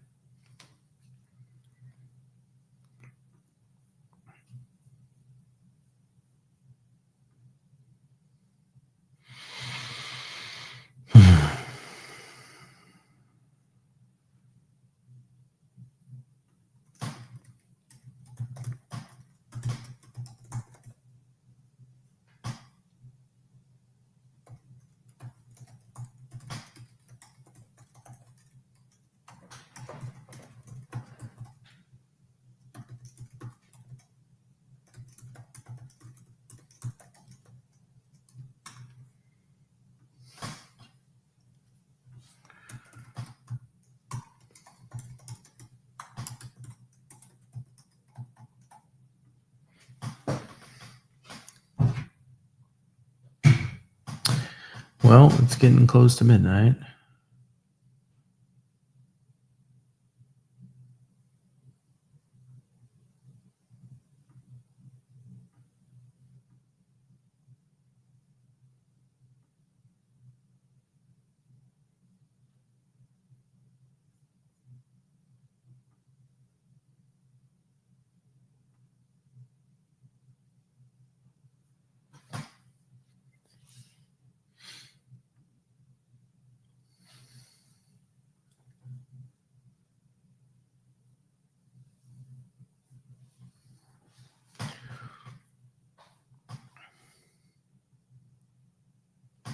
I would really like to break through this issue today, if possible.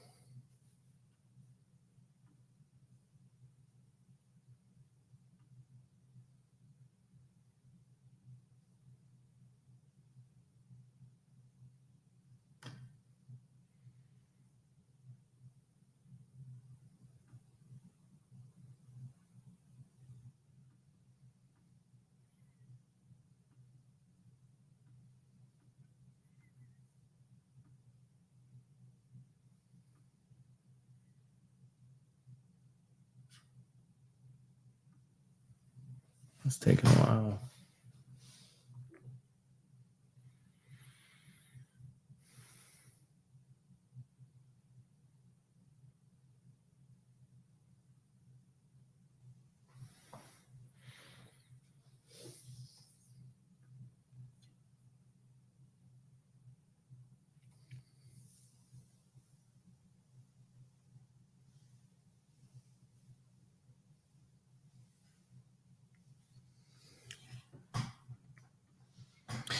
Wonder if I'm just overcomplicating this.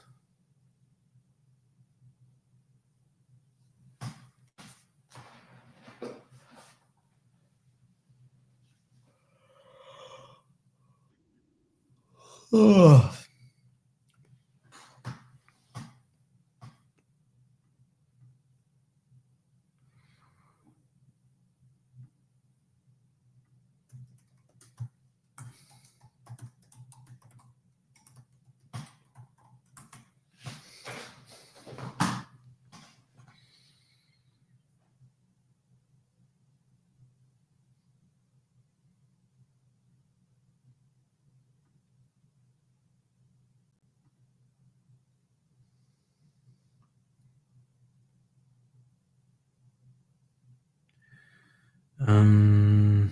What's going on here? Oh, multifamily.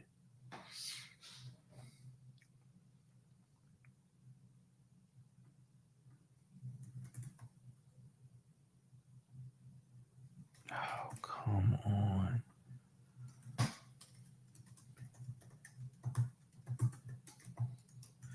The user search should work the same as it does on the single family search for users in the matches tab. The users' profiles are public anyways, as long as they made them public. If this works, remove your current backend logic and just do this how it exists today.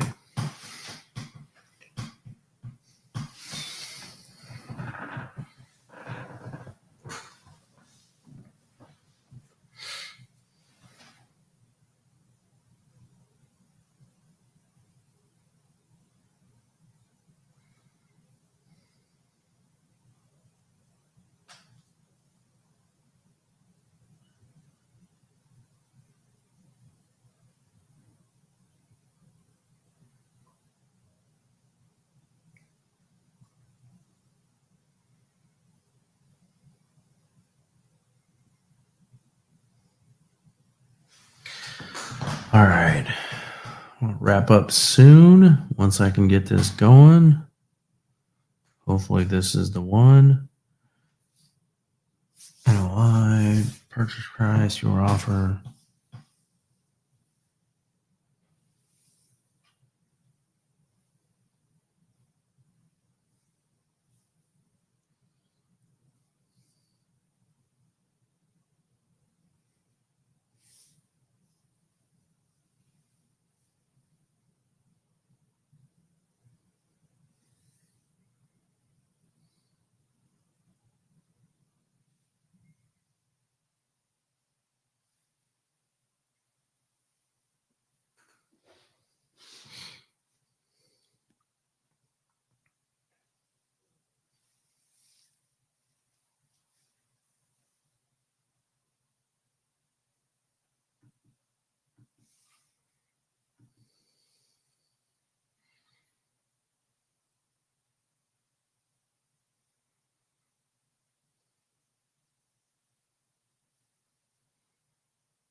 Oh.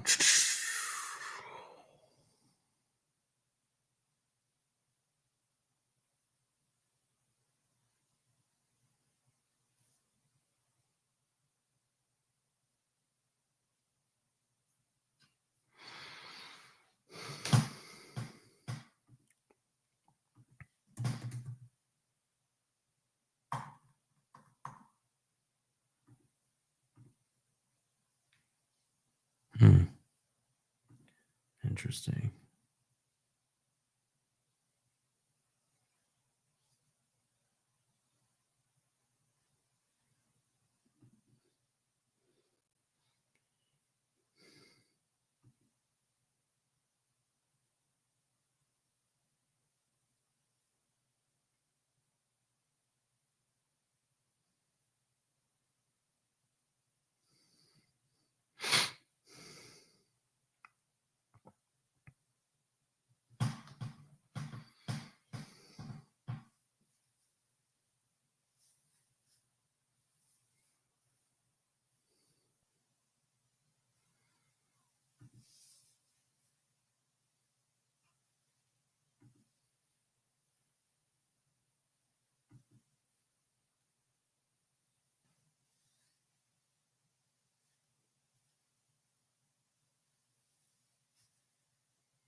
That's taking forever.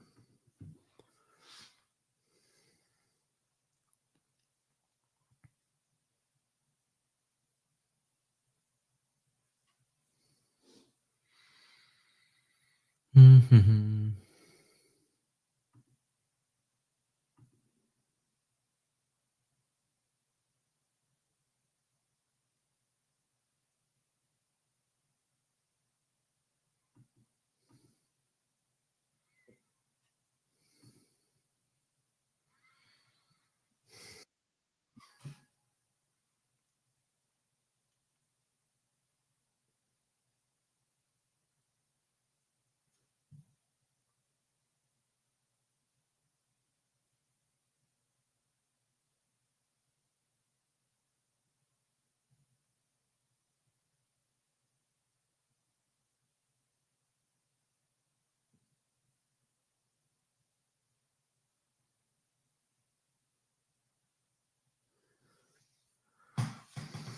Let's go. That's what I like to see to cap off my night.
Cool.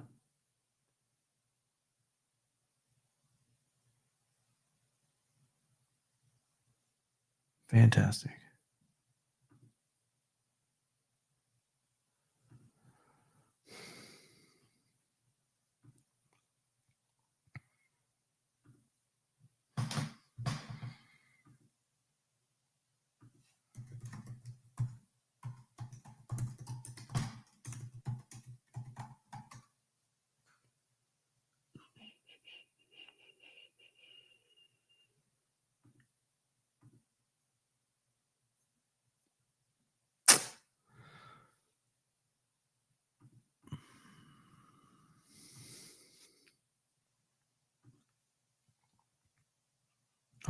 right, come on, let's go. Let's go. Yes. Yes. We did it. In the search bar now, I am seeing the results. I should see the full name.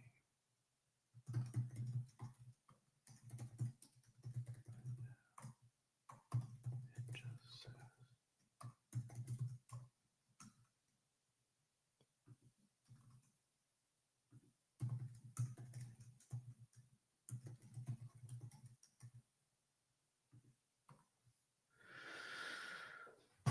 Oh, thank you.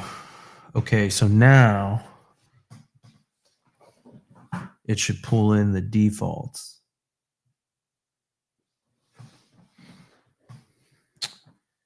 But there's not really a way for that user to know if the defaults. Crap. I'm going to need to know for testing. So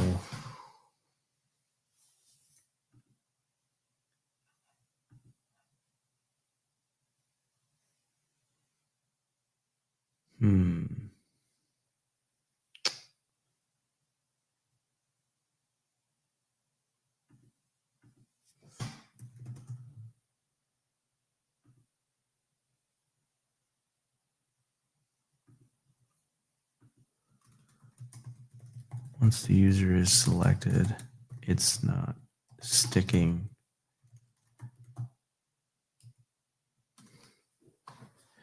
I should be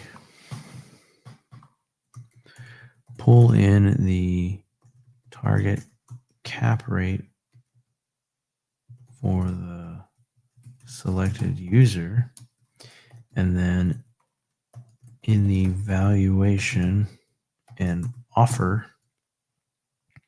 section under purchase cap rate percentage, add this max allowable offer X dollars, target purchase cap rate percentage,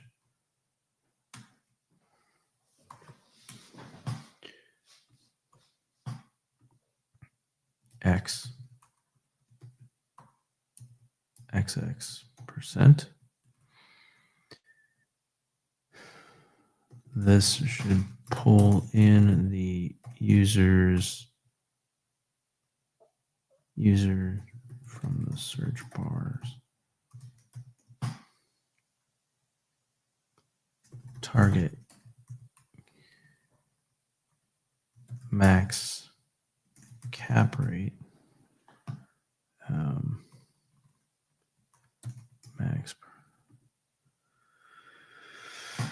Max cap rate percentage. If the current user is just using their defaults, then it should pull in their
Hmm.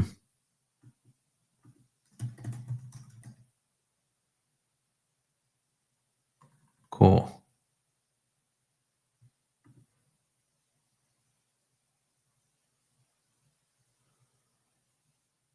Oh.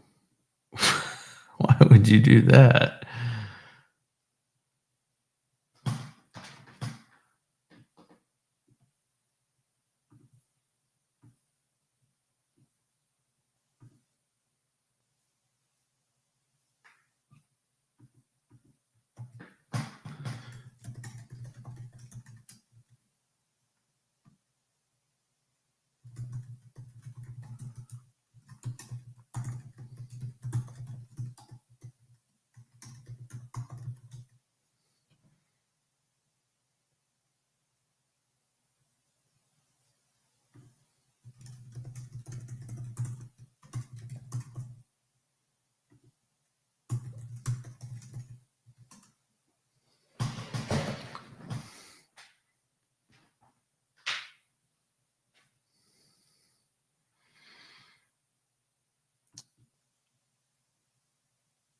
Oh.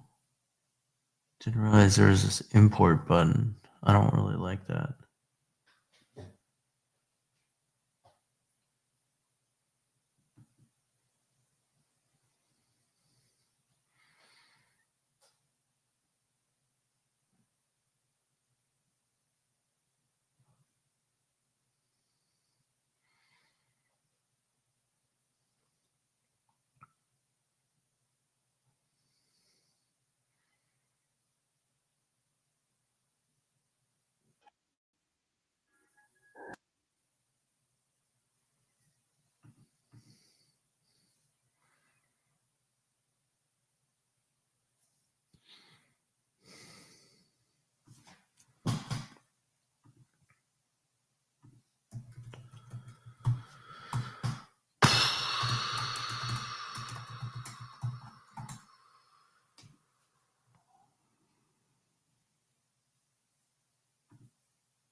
You didn't do anything I asked you to do.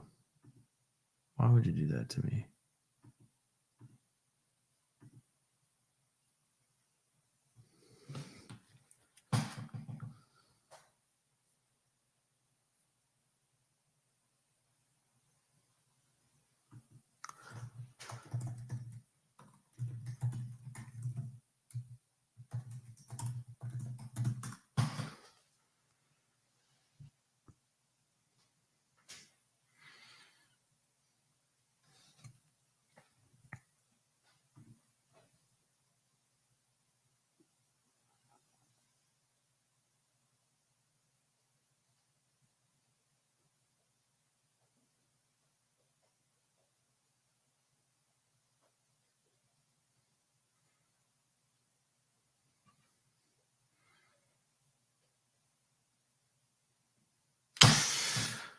All right.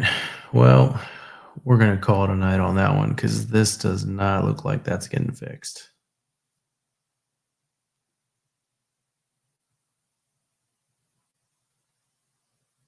Oh, wait. Maybe.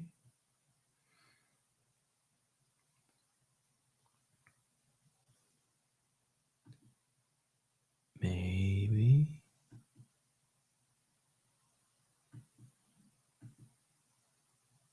Maybe.